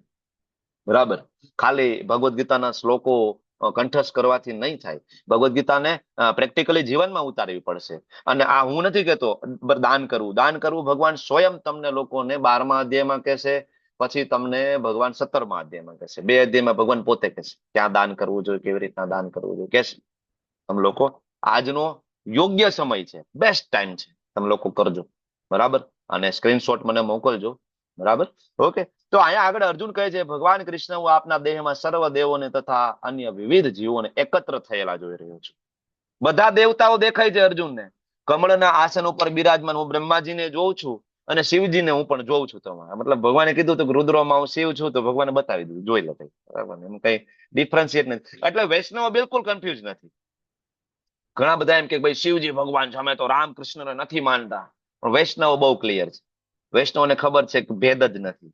એટલે વૈષ્ણવો, હમણાં આપણે લોકો દ્વારકા ગયા તો સાથે સાથે આપણે સોમનાથ પણ ગયા. બરાબર, સોમનાથ ગયા ને આપણે ભગવાન સોમનાથ દાદાને ધજા પણ અર્પણ કરી, વાટતે ઘાટતે. ગયા હતા કે નહીં? આપણે તો વૈષ્ણવ કૃષ્ણના ભક્ત છીએ. બરાબર, તો ઘણા બધા એમ કે તમે ઇસ્કોન વાળા શિવજીને નથી માનતા. કોણે કીધું ભાઈ? ક્યાં લખ્યું છે? બરાબર, હમણાંનું જ ઇન્સિડન્સ છે, હજી 1 મહિનો પૂરો નથી થયો. દ્વારકા ગયા, સોમનાથ 2 દિવસ રોકાણા, મહાદેવને ખૂબ પ્રાર્થનાઓ કરી, ધજા અર્પણ કરી, ખૂબ વિધિ વિધાનોથી બ્રાહ્મણો પાસેથી અમે કરીએ. કારણ કે અમને ખબર છે કે અલ્ટિમેટલી શિવજી કોણ છે. શિવજી છે વૈષ્ણવા નામ યથા સંભવ. બરાબર, શિવજી છે. બરાબર, અને શિવજીની કૃપા વગર કોઈ દિવસ કોઈને રામ અને કૃષ્ણ મળે પણ નહીં. રામચરિત માનસની અંદર તુલસીદાસજી લખી રહ્યા છે, શિવજીની કૃપા વગર કોઈ દિવસ તમને રામ કે કૃષ્ણની ઝાંખી પણ સ્વપ્નમાં પ્રાપ્ત ના થઈ શકે. કારણ કે શિવજી છે આદિ ગુરુ છે, શિવજી છે આદિ પિતા છે, અને પિતાની પરમિશન વગર કેવી રીતના આપણને શક્ય બનવાનું છે. બરાબર, તો અહીંયા શિવજી બતાવી રહ્યા છે, સર્વ ઋષિઓ અને દિવ્ય સર્પોને જોઈ રહ્યા છે. હે જગન્નાથ, હે વિશ્વરૂપ, હું આપના દેહમાં અનેક હસ્ત ઉદર મુખ. બરાબર, રિપીટેશન થાય છે, કારણ કે આ સંજય વર્ણન કરે છે, આગળ ભગવાને વર્ણન કર્યું હતું, હજી અર્જુન પણ વર્ણન કરશે. બરાબર, કે હું આપના દેહમાં અનેક હસ્ત ઉદર મુખ ચક્ષુઓને જોઈ રહ્યો. અંતવિહીન છે, આનો કોઈ મધ્ય નથી, આદિ નથી. તમારા સ્વરૂપનું દર્શન કરવું દુષ્કર છે, કારણ કે આનું તેજ જ એટલું છે. અર્જુન કહે છે કે ભગવાન આનું તેજ એટલું બધું છે કે આનું તો દર્શન કરવું દુષ્કર છે. દિવ્ય દ્રષ્ટિ આપવા છતાંય અર્જુન એમ કે છે કે આનું દર્શન કરવું દુષ્કર છે. બરાબર, છતાં મુકુટ, ગદા, ચક્રોથી વિભૂષિત તમારું તેજસ્વી સ્વરૂપને હું જોઈ રહ્યો છું. તમે પરમ આદ્ય જ્ઞેય તત્વ છો. અલ્ટિમેટલી વેદો ઉપનિષદો વાંચીને જે જ્ઞેય એટલે કે ગોલ એ કૃષ્ણ છે. તમે અનંત કોટી બ્રહ્માંડના અંતિમ આશ્રય સ્થાન છો. તમે અવ્યય છો, તમારો ક્યારેય નાશ નથી થતો. તમે પુરાણ પુરુષ છો, સનાતન ધર્મના પાલક. ઘણા બધા એમ કે સનાતન ધર્મ છે એ શાસ્ત્રમાં શબ્દ નથી. ઘણા બધા યુટ્યુબમાં એવા અત્યારે વિડીયો મૂકતા હોય છે. તો અહીંયા તો ભગવદ્ ગીતામાં આપ્યો છે શબ્દ. બરાબર, શાશ્વત ધર્મ ગોપતા સનાતન પુરુષો મતો નહીં. અહીંયા તો ભગવદ્ ગીતામાં સ્વયં ભગવાન કહે છે સનાતન ધર્મનો ઉલ્લેખ તો ભગવદ્ ગીતાની અંદર છે. બરાબર, તો સનાતન ધર્મના પાલક પુરુષોત્તમ. પણ ખરા અર્થમાં સનાતન ધર્મ એટલે શું, આપણે લેવલ 2 માં આવશું ત્યારે સમજીશું. બરાબર, તો આગળ કહે છે આપ આદિ મધ્ય તથા અંતથી રહિત છો, અપાર મહિમાશાળી છો. તમારી ભુજાઓ અગણિત છે, સૂર્ય ચંદ્ર તમારી આંખો છે. ગઈકાલે વાત કરી હતી ભગવાને, આજ ભગવાન બતાવી રહ્યા છે, પ્રેક્ટિકલ પ્રેઝન્ટેશન બતાવી રહ્યા છે. આપના મુખમાંથી પ્રજ્વલિત અગ્નિ નીકળતો, આપના તેજથી આ સંપૂર્ણ બ્રહ્માંડને હું તપતું જોઈ રહ્યો છું. તમે કેવળ એક છો, ભગવાન કૃષ્ણ એક જ છે, છતાં આકાશ અને સર્વ લોક વચ્ચે તમે વ્યાપેલા છો. એક બ્રહ્માંડ, એમાં 14 લોક, અને ભગવાન બધા જ લોકની અંદર વ્યાપેલા હોવાના કારણે ભગવાનના દર્શન ઇવન શિવજી પોતાના કૈલાસ લોકમાં બેઠા બેઠા પણ કરી રહ્યા છે. કૃષ્ણએ વિરાટ સ્વરૂપ દર્શન બતાવ્યું છે. બ્રહ્માજી પણ દર્શન કરી રહ્યા છે, કૃષ્ણએ વિરાટ સ્વરૂપ દર્શન બતાવ્યું છે. એ તો ઉપરના લોકમાં છે, કારણ કે ભગવાન બધે વ્યાપેલા છે. જ્યારે આ વિરાટ સ્વરૂપ બતાવે છે એ મહાત્મા વિસ્મયજનક આ ઉગ્ર રૂપને જોઈને બધા લોકો ભયભીત થઈ ગયા છે. દેવોના સમૂહો તમારા શરણે આવે છે, તમારામાં પ્રવેશ કરે છે. કેટલાક ભયભીત થઈને હાથ જોડીને ઉભા છે. પહેલી વાર જોયું છે હિસ્ટ્રીમાં, ઇન્દ્રિય કોઈ દી નથી જોયું.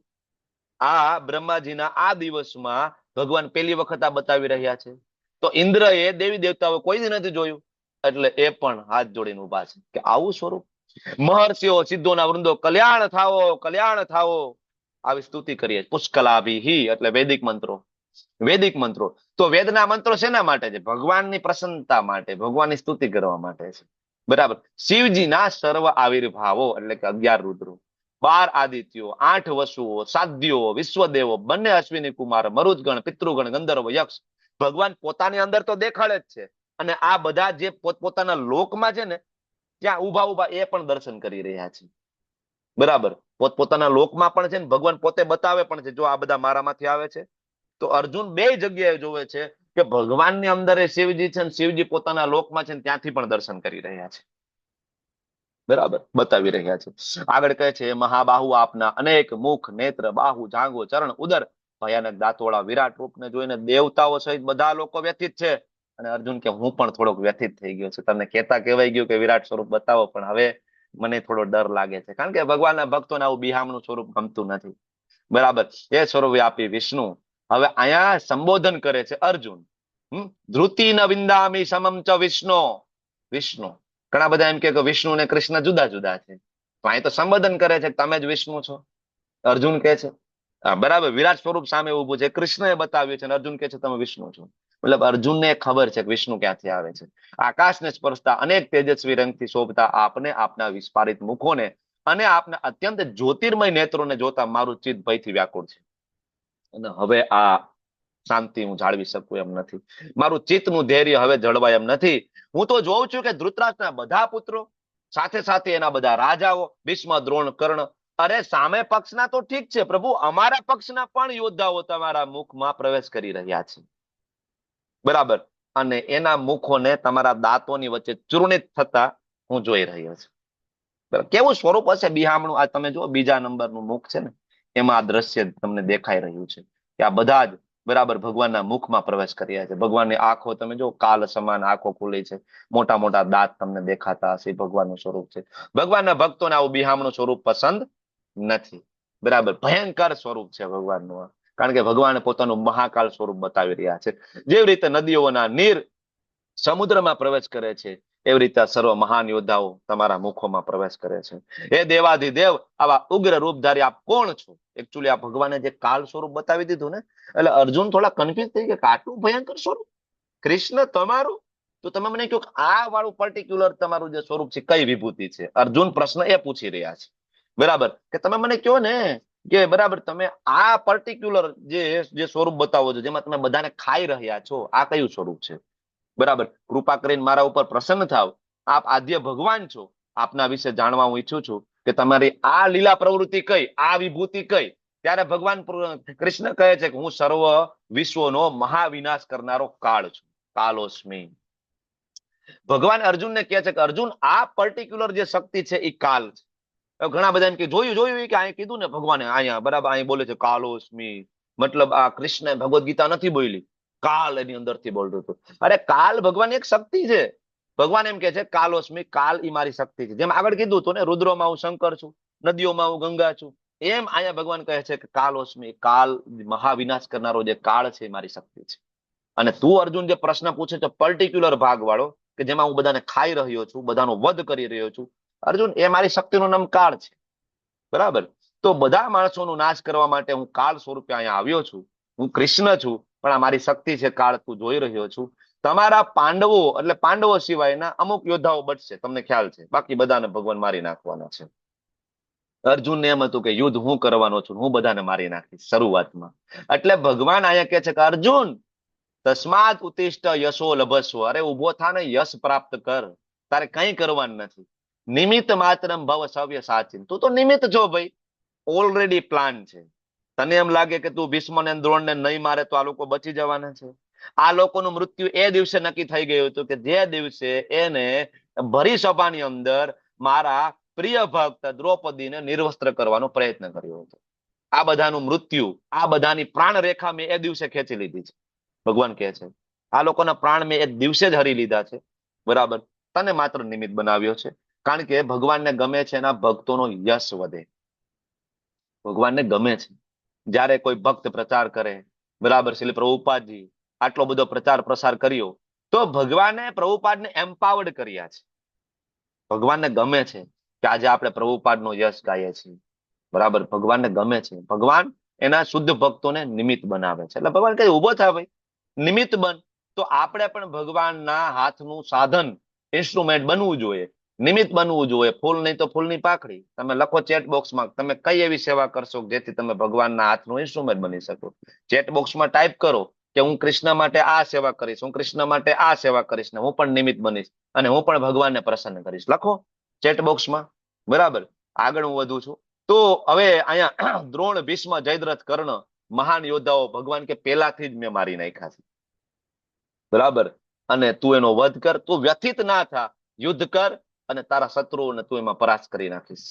ભગવાન કે છે તું યુદ્ધ કર, બધા શત્રુઓ તારાથી હારી જવાના છે, તું જીતી જઈશ. બરાબર, સંજય આગળ કહે છે હે રાજા, પૂર્ણ પુરુષોત્તમ પરમેશ્વરના મુખથી આ વચનો સાંભળ્યા. અર્જુન તો ધ્રુજી રહેલા છે, ધ્રુજે છે. કાળ સ્વરૂપ જોયું ને, અર્જુન ધ્રુજે છે. હાથ જોડીને વારંવાર નમસ્કાર કરે છે, ડરતા ડરતા ભગવાન ગદગદ કંઠે. હવે અર્જુન કે છે એ ઋષિકેશ, તમારા નામથી આખું જગત હર્ષ પામે છે. બધા વ્યક્તિઓ તમારા પ્રત્યે અનુરક્ત થાય છે, પરંતુ અસુરો ભયભીત થાય છે, ચારે તરફ ભાગી રહ્યા છે. કારણ કે અસુરોને ભગવાન ગમે નહીં, અસુરોને ભગવાનનું નામ ગમે નહીં. આજે પ્રેક્ટિકલ કરી જુઓ ને તમે લોકો, જ્યાં રોજ બેસતા હોય, બરાબર, તમારી ઓટલા પરિષદ હોય, ચોટલા પરિષદ હોય, જ્યાં બેસતા હોય બધા માતાજીઓ પ્રભુજીઓ ભેગા થઈને રોજ બરાબર ગામના ગપાટા મારતા હોય. બરાબર, એ જગ્યાએ જાઓ અને આજે તમે માળા લઈને જાજો. બરાબર, ભેગી 5 માળા બીજી લેતા જાજો. અને તમારી સખીઓ, તમારા મિત્રોને કહો કે ભાઈ આજે આપણે ગામના ગપાટા નહીં મારીએ, પણ આ બધા માટે હું એક એક માળા લઈ આવ્યો છું અને આપણે બધા 15 મિનિટ માળા કરશું. 2 માળા ખાલી કરવી છે, પછી આપણે જે વાતો કરવી છે કરશું. ચાલુ કરો. બરાબર, તમે માળા ચાલુ કરવાનું કરશો ને આંખ બંધ કરશો, 10 મિનિટ પછી આંખ ખોલશો તો આજુબાજુ કોઈ નહીં હોય, ભાગી જાય બધા. મને પેટમાં દુખે છે, મારું ઘરનું કામ યાદ આવ્યું છે, ઘરે મારે મહેમાન આવ્યા છે, આજ તો મારે વહેલું જવું પડે એમ છે. બરાબર, શું કામ? ભગવાન તો અહીં કે છે ને કે અસુરો ભયભીત છે. બરાબર, એ બધા ભાગી જાય. કારણ કે ભગવાનના નામમાં અસુરોને બિલકુલ ઇન્ટરેસ્ટ નથી હોતો. દેવતાઓ અને અસુરોની કોઈ વ્યાખ્યા પૂછે તો બહુ સિમ્પલ વ્યાખ્યા છે. જેને કૃષ્ણ પરથી પ્રેમ છે એ દેવતા છે, જેને કૃષ્ણ પરથી પ્રેમ નથી એ અસુર છે. ભગવાન આગળ દેવી આસુરી અધ્યાયમાં આ વ્યાખ્યા આપશે, ખોટું નહીં લગાડતા. ભગવાન પોતે જ આ વ્યાખ્યા આપવાના છે. ઓકે, તો એ મહાત્મા બ્રહ્માથી પણ આપ શ્રેષ્ઠ છો. શું કામ? કારણ કે બ્રહ્મા તમારામાંથી પ્રગટ થયા છે. શું કામ તમને પ્રણામ ના કરે? અર્જુન કહે છે. બરાબર, હે અનંત, હે દેવેશ જગન નિવાસ, આપ જ પરમ અવિનાશી સ્ત્રોત છો, સર્વ કાળોના કારણ છો, છતાં પણ આ ભૌતિક જગતથી તમે પરે છો. એવું નહીં કે આટલું બધું કર્યું ને ભગવાન એમાં આસક્ત થઈ ગયા. બરાબર, આદ્ય પરમેશ્વર છો, સનાતન પુરુષ, આ દ્રશ્ય જગતના અંતિમ આશ્રય સ્થાન. જયારે આપણે કોઈ ના હાચવે ત્યારે ભગવાન હાચવે. આપણા પાપ કર્મના કારણે આપણે ભૂંડની યોનિમાં પણ જાય ને તો પણ ભગવાન એટલા દયાળુ છે કે પરમાત્મા સ્વરૂપે આપણી સાથે ભૂંડની યોનિમાં પણ આવે. જેટલું આયુષ્ય ભૂંડની યોનિમાં આપણે ભોગવીએ ને તો ભગવાન આપણે ભૂંડની યોનિમાં પણ આપણી સાથે રહે, માખી મચ્છરની યોનિમાં પણ ભગવાન આપણી સાથે રહે. અને જયારે આ બ્રહ્માંડનો નાશ થઈ જાય ને તો પણ આપણને ગર્ભોદક્ષાએ વિષ્ણુ સાચવે. સોરી, બ્રહ્માજીનું મૃત્યુ થઈ જાય ને બરાબર ત્યારે મહાવિષ્ણુ સાચવે, અને બ્રહ્માજી જયારે શયનમાં જાય તો ગર્ભોદક્ષાએ વિષ્ણુ ત્યારે આપણને સાચવે. એટલે અંતિમ આશ્રય સ્થાન, સર્વજ્ઞ, બધું જાણો છો, સર્વજ્ઞ, પરમ આશ્રય સ્થાન છો, ભૌતિક ગુણોથી તમે પરે છો. બરાબર, આગળ કહે છે આપને મારા મિત્ર તરીકે માનીને મેં આપને હે સખા, હે કૃષ્ણ, હે યાદવ આવા સંબોધન કર્યા છે. અર્જુન કે આપણે તો બે મામા ફઈના ભાઈ અને ખાસ તો તમે મારા મિત્ર. બરાબર, તો હવે અત્યાર સુધી તો મારાથી આવી ઘણી બધી ભૂલ થઈ ગઈ. બરાબર, અર્જુન જૂની મિત્રતા બધી યાદ કરીને કે છે ભગવાન ભૂલ થઈ ગઈ મારાથી. બરાબર, હું તો તમારા મહિમાથી અજાણ હતો. બરાબર, તો ક્યારેક મેં તમારી ખૂબ કહેવાય ટીખળ કરી છે, મસ્તી કરી છે. ક્યારેક સાથે સૂતા હોય ત્યારે, ક્યારેક બેઠા હોય જમતા હોય, ક્યારેક એકલા હોય ત્યારે મસ્તી કરી છે ને ક્યારેક બધા ભેગા થયા હોય અને તમને કાઉન્ટર કરીને તમારી એકલાની મસ્તી કરી છે બધા ભેગા થઈને. અર્જુન કે મારી ભૂલ થઈ ગઈ, માફ કરજો. એકચ્યુઅલી અર્જુનની વિનમ્રતા છે ભગવાન પ્રત્યેની. જયારે ભગવાનને તો ગમે છે, ભગવાન પોતે જ એના ભક્તોને યોગ માયામાં મૂકીને ભૂલવાડી દે છે. નહીતર કૃષ્ણ લીલા કેવી રીતના કરે? યશોદા માતાજીને સતત યાદ રહે કે આજ અનંત કોટી બ્રહ્માંડના સ્વામી છે, નારાયણ છે, તો યશોદા માતાજી લાકડી લઈને કૃષ્ણ પાછળ કેવી રીતના દોડી શકે? કેવી રીતના ખાંડણીએ બાંધી દે, ભગવાન યોગ માયામાં મૂકે. તો મારા માટે અભૂતપૂર્વ એવા આપના વિશ્વરૂપના દર્શન કરીને હું આનંદ વિભોર થયો છું. પણ હવે ભગવત સ્વરૂપનું દર્શન આપો. હવે અર્જુન અહીંયા એક ટ્રીક અજમાવે છે. વિરાટ સ્વરૂપનું દર્શન તો ભગવાને બતાવી દીધું ને, પણ આપણને એ પણ ખબર પડી ગઈ ને કે ભગવાન કૃષ્ણમાંથી શિવજી આવે, આ બધું. પણ એક ડાઉટ હજી એમને એમ રહ્યો, કૃષ્ણમાંથી વિષ્ણુ આવે કે વિષ્ણુમાંથી કૃષ્ણ આવે? એટલે અર્જુન અહીંયા હવે એક બરાબર આપણા ક્લેરિટી માટે ભગવાનને કહે છે, એક કામ કરો, તમારું ભગવત સ્વરૂપ બતાવી દો. ભગવત સ્વરૂપ એટલે ભગવાન કે થોડુંક વધારે ચોખવટ પાડે. તો ભગવાન કે તો અર્જુન કે છે કે હે વિશ્વરૂપ, હે હજાર ભુજાવાળા પ્રભુ, હું એની વાત કરું છું જેમાં ચતુર્ભુજ હોય, કે જેની અંદર શંખ ચક્ર ગદા પદ્મ હોય. મતલબ આ કયા સ્વરૂપની વાત થઈ? 4 હાથ ને શંખ ચક્ર ગદા પદ્મ, વિષ્ણુ સ્વરૂપ, બરાબર ને? એટલે અર્જુન એમ કે છે કે કામ કરો, મને તો ખબર છે તમારામાંથી વિષ્ણુ આવે છે, તમે વિષ્ણુ સ્વરૂપ બતાવી દો. એટલે આ લોકોનો એ ડાઉટ પણ ક્લિયર થઈ જાય. તો વિરાટ સ્વરૂપ પછી ભગવાન અર્જુનને એનું વિષ્ણુ સ્વરૂપ બતાવશે. એટલે હવે આગળ કહે છે, હે કુરુવીર શ્રેષ્ઠ, ભગવાન કહે છે કે તારાથી પૂર્વે આ વિશ્વરૂપને કોઈ દી કોઈ નથી જોયું. વિશ્વરૂપ પણ કોઈ દી નથી જોયું, કારણ કે આ ભૌતિક જગતમાં આ રૂપનું દર્શન વેદાધ્યનથી નહીં થાય, યજ્ઞ કરવાથી નહીં થાય, દાન કરવાથી નહીં થાય, સત્કર્મ કરવાથી નહીં થાય, કઠોર તપ કરવાથી પણ નહીં થાય. ભગવાન કહે છે આનાથી મારા દર્શન થતા નથી. તો શેનાથી થશે એ પણ આગળ કહેશે. તું મારા ભયાનક રૂપને જોઈને વ્યથિત થયો છે, મૂંઝાઈ ગયો છે, ચાલો સમાપ્ત કરો. મારા ભક્તને ના ગમતું હોય તો મારે શું કરવાની જરૂર છે? મારો ભક્ત બિલકુલ અસ્વસ્થ ના થવો જોઈએ. ચાલ, તને જે ગમતું સ્વરૂપ હોય ને બતાવું. કયું તારે જોવું છે પેલા? અચ્છા, તારે વિષ્ણુ સ્વરૂપ જોવું છે. તો ભગવાન અર્જુનને પેલા વિષ્ણુ સ્વરૂપ બતાવે છે. સંજય ધૃતરાષ્ટ્રને કહે છે કે અર્જુન આ પ્રમાણે કીધું ને, તો તરત કૃષ્ણ એ પૂર્ણ પુરુષોત્તમ તેમનું સાચું ચતુર્ભુજ રૂપ બતાવી દીધું. ચતુર્ભુજ નારાયણ સ્વરૂપ, બરાબર. પણ ભગવાનને ખબર હતી કે મારા ભક્તને ખરા અર્થમાં આનંદ આવશે મારું દ્વિભુજ સ્વરૂપમાં. ત્યારે ભગવાન છેલ્લે પોતાનું દ્વિભુજ શ્યામ સુંદર સ્વરૂપ બતાવે છે, બરાબર. અને ભયત્રસ્ત અર્જુન ઉત્સાહિત થાય. ત્યારે અર્જુન શું કહે છે સાંભળજો. જો હવે તમે યાદ રાખજો કે વિશ્વરૂપ પૂરું થઈ ગયું, ચતુર્ભુજ બતાવી દીધું, એ પણ પૂરું થઈ ગયું. અને હવે ભગવાન અર્જુન સામે કયા સ્વરૂપે ઉભા છે? વ્રજેન્દ્ર નંદન, જે સ્વરૂપમાં વૃંદાવનની અંદર ભગવાન લીલા કરે છે, જેમાં હાથમાં બાંસુરી છે, ગાયો ચરાવે, એ સ્વરૂપ હવે ભગવાનનું અર્જુનની સામે ઊભું છે. ત્યારે અર્જુન શું કહે છે? ભગવાન કૃષ્ણનું તેમના મૂળ રૂપમાં દર્શન થયું અર્જુનને. ત્યારે તેણે કહ્યું, હે જનાર્દન, આપનું આ અત્યંત સુંદર મનુષ્ય સમાન રૂપનું દર્શન કરીને હું સ્વસ્થ થયો. મનુષ્ય સમાન એટલે કયું? વિષ્ણુ સ્વરૂપ મનુષ્ય સમાન છે? નહીં, કારણ કે એમાં 4 હાથ છે. વિરાટ સ્વરૂપ મનુષ્ય સમાન છે? ના, એમાં 1000 હાથ. તો મનુષ્ય સમાન કયું? 2 હાથ વાળું શ્યામ સુંદર મુરલી મનોહર ત્રિભંગ લલિત સ્વરૂપ. તો અત્યારે એ સ્વરૂપે ભગવાન એની સામે ઉભા છે. ત્યારે અર્જુન એની મૂળ પ્રકૃતિને પ્રાપ્ત કરે. ત્યારે પૂર્ણ પુરુષોત્તમ ભગવાન હવે અર્જુનને શું કહે છે 52મા શ્લોકમાં? સાંભળજો કે અત્યારે મારા જે રૂપને તું જોઈ રહ્યો છે, અત્યારે કયું રૂપ જોઈ રહ્યા છે અર્જુન? હવે વિરાટ સ્વરૂપ, વિશ્વરૂપ, કયું સ્વરૂપ જોઈ રહ્યા છે? દ્વિભુજ શ્યામ સુંદર, બરાબર ને? 2 હાથ વાળું. તો ભગવાન કહે છે અત્યારે મારા જે રૂપને તું જોશ ને, આના દર્શન કરવા અતિ દુર્લભ છે. અરે દેવતાઓ પણ આ અતિ પ્રિય રૂપના દર્શન કરવા માટેનો અવસર શોધતા હોય છે. ભગવાન કહે છે દેવતાઓને પણ શ્યામ સુંદર સ્વરૂપનું દર્શન કરવા માટે અવસર શોધતા હોય. ભગવાન દેવતાઓની ક્યાં વાત કરીએ? દેવતાઓના પણ દેવ, બરાબર. કોણ? મહાદેવ, ભગવાન શિવજી. ભગવાન શિવજી હંમેશા લલાયત છે ભગવાન કૃષ્ણનું શ્યામ સુંદર સ્વરૂપ દર્શન કરવા. પદ્મ પુરાણ ખોલો, પાતાલ ખંડ ખોલો, ત્યાં ભગવાન શિવજી પોતે ખૂબ તપશ્ચર્યા કરે છે, બરાબર. ત્યારે ભગવાન વિષ્ણુ અને લક્ષ્મીજી પ્રગટ થાય છે, લક્ષ્મી નારાયણ પ્રગટ થાય છે. ત્યારે ભગવાન શિવજી કહે છે પ્રભુ, આ સ્વરૂપ નહીં, ચતુર્ભુજ નહીં, મારે દ્વિભુજ સ્વરૂપના દર્શન કરવા છે. જેમાં અહીંયા અર્જુન કહે છે ને, એમ ત્યાં શિવજી કહે છે કે મારે દ્વિભુજ સ્વરૂપના દર્શન કરવા છે, પ્રભુ એ બતાવો. ત્યારે ભગવાન એમ કહે છે કે તો એના માટે તમે યમુના કિનારે વૃંદાવન આવો. ત્યારે શિવજી યમુના કિનારે વૃંદાવન જાય છે. ભગવાન પોતાની અષ્ટ સખીઓ ને શ્રીમતી રાધારાણી સાથે દર્શન આપે છે. પદ્મપુરાણનો રેફરન્સ તમને આપું છું. આના સિવાય ઘણા બધા પ્રસંગો, બરાબર, શિવજીની ભગવાન સાથેની લીલાઓના છે. ભગવાન કૃષ્ણ નાના એવા હતા, ગોકુળની અંદર ભગવાન પારણે ઝૂલતા હતા. તો ભગવાનને એમ થાય છે શિવજીને, ચાલો દર્શન કરવા જવું છે કૃષ્ણના. કયા સ્વરૂપે જવું? સાધુ બનીને જવું, જોગી બનીને જવું, સંત બનીને જવું, કઈ રીતના જવું? તો કે ભાઈ આ વખતે સાધુ બનીને જાય. સાધુ બનીને ગયા, કારણ કે ઓલી મોટી મોટી જટા અને નાગ ને બધું લઈને જાય તો કોઈ વ્યક્તિ ડરી જાય ને, કારણ કે ભગવાન તો ભભૂત ચોપડે છે શિવજી, બરાબર. તો કોઈ ડરી જાય. તો સાધુનું રૂપ ધરીને ગયા. ભિક્ષામ દેહી, યશોદા માતાજીને કહે છે. યશોદા માતાજી ઘણું બધું લઈને આવે છે, બરાબર. તો શિવજી કે ભાઈ આ કઈ જોઈતું નથી કે બરાબર, ચપટી ભભૂત મેં હે ખજાના કુબેર કા, મારે બીજું કઈ જોતું નથી. તો કે તો શું જોઈએ ભિક્ષામાં? તો કે કામ કરો, મને કૃષ્ણના દર્શન કરાવો, મારા ઠાકોરના દર્શન કરાવો. ત્યારે એને અંદર લઈ જાય છે, સાધુ સ્વરૂપે હતા, અંદર લઈ ગયા. ભગવાન શિવજી 5 પ્રદક્ષિણા કરે છે પારાને, બરાબર, દર્શન કરે છે. આ પ્રસંગ તમને લોકોને ખ્યાલ છે, આના ઉપરથી એક ભજન પણ બન્યું છે, નગર મેં જોગી આયા વાળું, બરાબર. આના પછી ભગવાન થોડા મોટા થયા અને નંદગ્રામ શિફ્ટ થયા. નંદગ્રામ શિફ્ટ થયા તો શિવજીને ફરીથી થયું કે ચાલો ભગવાનના દર્શન કરવા છે, જાવું છે. તો આ વખતે શિવજી થોડા ઉતાવળમાં ગયા અને વેશ પલટો કરવાનું ભૂલી ગયા અને એ પોતાનું જે ઓરિજિનલ સ્વરૂપ છે એમાં જ જતા રહ્યા, અઘોરી સ્વરૂપની અંદર. અને જેવા અઘોરી સ્વરૂપમાં ગયા, યશોદા માતાજી જોયા તો યશોદા માતાજી ખૂબ ડરી ગયા, બરાબર. દર્શન કરાવવાની વાત તો દૂર, ખૂબ ડરી ગયા. યશોદા માતાજીએ ઠાકોરજીના દર્શન ના કરવા દીધા.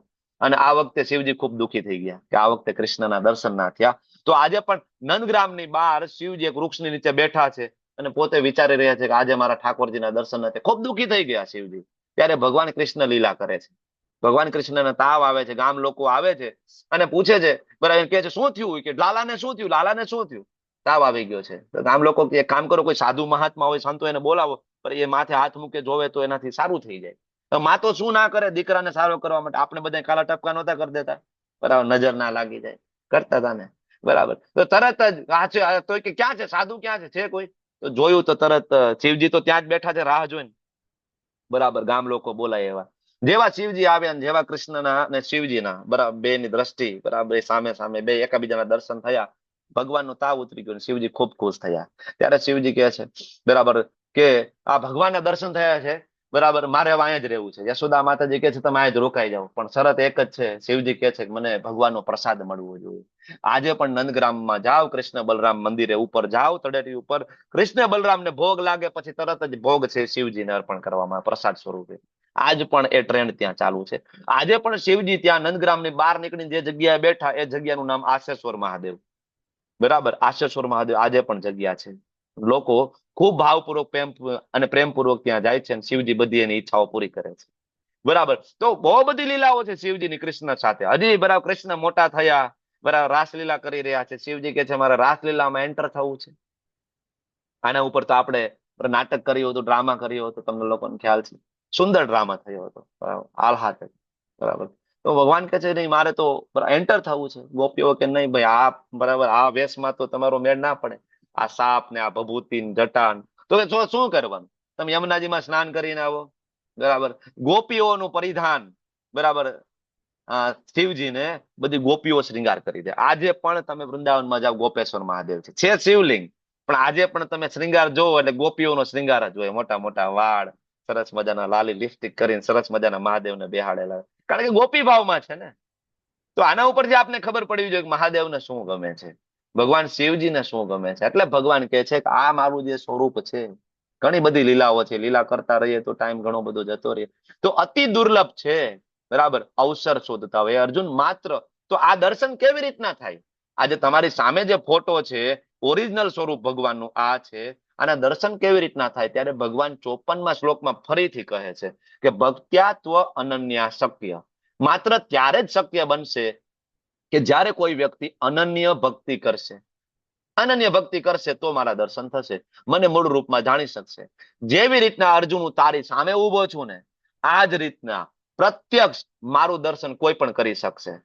નરસિંહ મહેતાએ કર્યું છે, સડ ગોસ્વામીઓએ કર્યું છે, શ્રી પ્રભુપાદજીએ પ્રત્યક્ષ દર્શન કર્યા છે. પુરાવાઓ છે, ડોક્યુમેન્ટેડ છે, પ્રત્યક્ષ દર્શન કરી શકે છે. બહુ જૂની વાત તો છે ને હજી, બરાબર. તો આ જ રીતના ભગવાન કહે છે મને જાણી શકશો, મારા જ્ઞાનને રહસ્યને પામી શકશો. કઈ રીતના? ભક્તિ. તેથી હે અર્જુન, સકામ કર્મ છોડો, માનસિક તર્ક વિતર્કો છોડો, આના દ્વારા નહીં પ્રાપ્ત થાવ. મારી શુદ્ધ ભક્તિ જે કોઈ કરશે એમાં પરાયણ રહેશે, મારા માટે કર્મ કરશે એટલે કે અકર્મ, મારા માટે પોતાનું જીવન અર્પણ કરી દેશે, બરાબર. અને બધા જીવ માત્ર પ્રતિ મૈત્રી ભાવ રાખશે, એ મને પામશે. ભગવાનને પામવાનો રસ્તો ભગવાન અહીં કહે છે ભક્ત્યા તું અનન્ય શક્ય, બીજો કોઈ જ રસ્તો નથી, બરાબર. તો આ જે અધ્યાય 11મો વિશ્વરૂપ દર્શન, ખૂબ ઇન્ટરેસ્ટિંગ ચેપ્ટર છે. ઘણું બધું આપણને નવું નવું શીખવા મળે આનાથી. કૃષ્ણમાંથી વિષ્ણુ આવે, વિષ્ણુમાંથી કૃષ્ણ આવે, શ્લોકબદ્ધ ભગવાન અહીંયા આપણને કહે છે જો આ રીતના છે, મારામાંથી આ આવે છે, આ આવે છે, આ આવે છે. વિશ્વરૂપ દર્શન કોઈ વાંચે તો એની 100% ક્લેરિટી આવી જવી જોઈએ કે કૃષ્ણ કોણ છે, ભગવાન કોણ છે, શિવજી કોણ છે, દેવી દેવતાઓ કોણ છે. આ બધું જ કન્ફ્યુઝન 2 અધ્યાય કોઈ બરાબર વાંચે સમજે, પણ સમજાશે ત્યારે બરાબર કે જ્યારે પ્રિય માણાય, 10મા અધ્યાયનો પહેલો શ્લોક ભગવાને આપી દીધો, પ્રિય માણાય. જો તમે ભગવાનના પ્રિય માણાય હોય, તમે ભગવાનને તમારા ડિયર ફ્રેન્ડ માનતા હોય, સખા માનતા હોય, મિત્ર માનતા હોય, સ્વામી માનતા હોય, પતિ માનતા હોય, પ્રેમી માનતા હોય, અને જો તમે કૃષ્ણને પ્રેમ કરતા હોય, રામને પ્રેમ કરતા હોય, તો અને માત્ર તો જ આ 2 અધ્યાયમાં રહેલું ગુપ્ત સત્ય તમારી સામે પ્રગટ થઈ શકે કે કૃષ્ણ કોણ છે. ત્યાં સુધી આપણે હંમેશા ડાયવર્ટેડ રહીએ, આની પૂજા કરીએ, છોડી દઈશું તો પાપ લાગશે, તો અમે તો પેલા આની ઉપાસના કરતા હતા, છોડી દઈશું તો પાપ લાગશે, તો બરાબર. આ હંમેશા કન્ફ્યુઝન રહે. ત્યારે આ 2 અધ્યાયમાં એકદમ ક્લિયર છે કે કૃષ્ણની પૂજા કરો તો ભગવાનનું વિશ્વરૂપ દર્શનની અંદર બધા જ દેવી દેવતાઓનો સમાવેશ થાય છે, બરાબર. જ્યારે કૃષ્ણની પૂજા થાય તો બધા દેવી દેવતાઓ સંતુષ્ટ થાય છે. બહુ ક્લિયર છે આની અંદર. વાંછાકલ્પતરુભ્યશ્ચ કૃપા સિંધુભ્યઃ ચ પતિતાનાં પાવનેભ્યો વૈષ્ણવેભ્યો નમો નમઃ. અનંત કોટી વૈષ્ણવ કી જય. શ્રીલ પ્રભુપાદ કી જય. ગુરુ મહારાજ કી જય. હરે કૃષ્ણ કૃષ્ણ કૃષ્ણ હરે હરે, હરે રામ રામ રામ હરે હરે.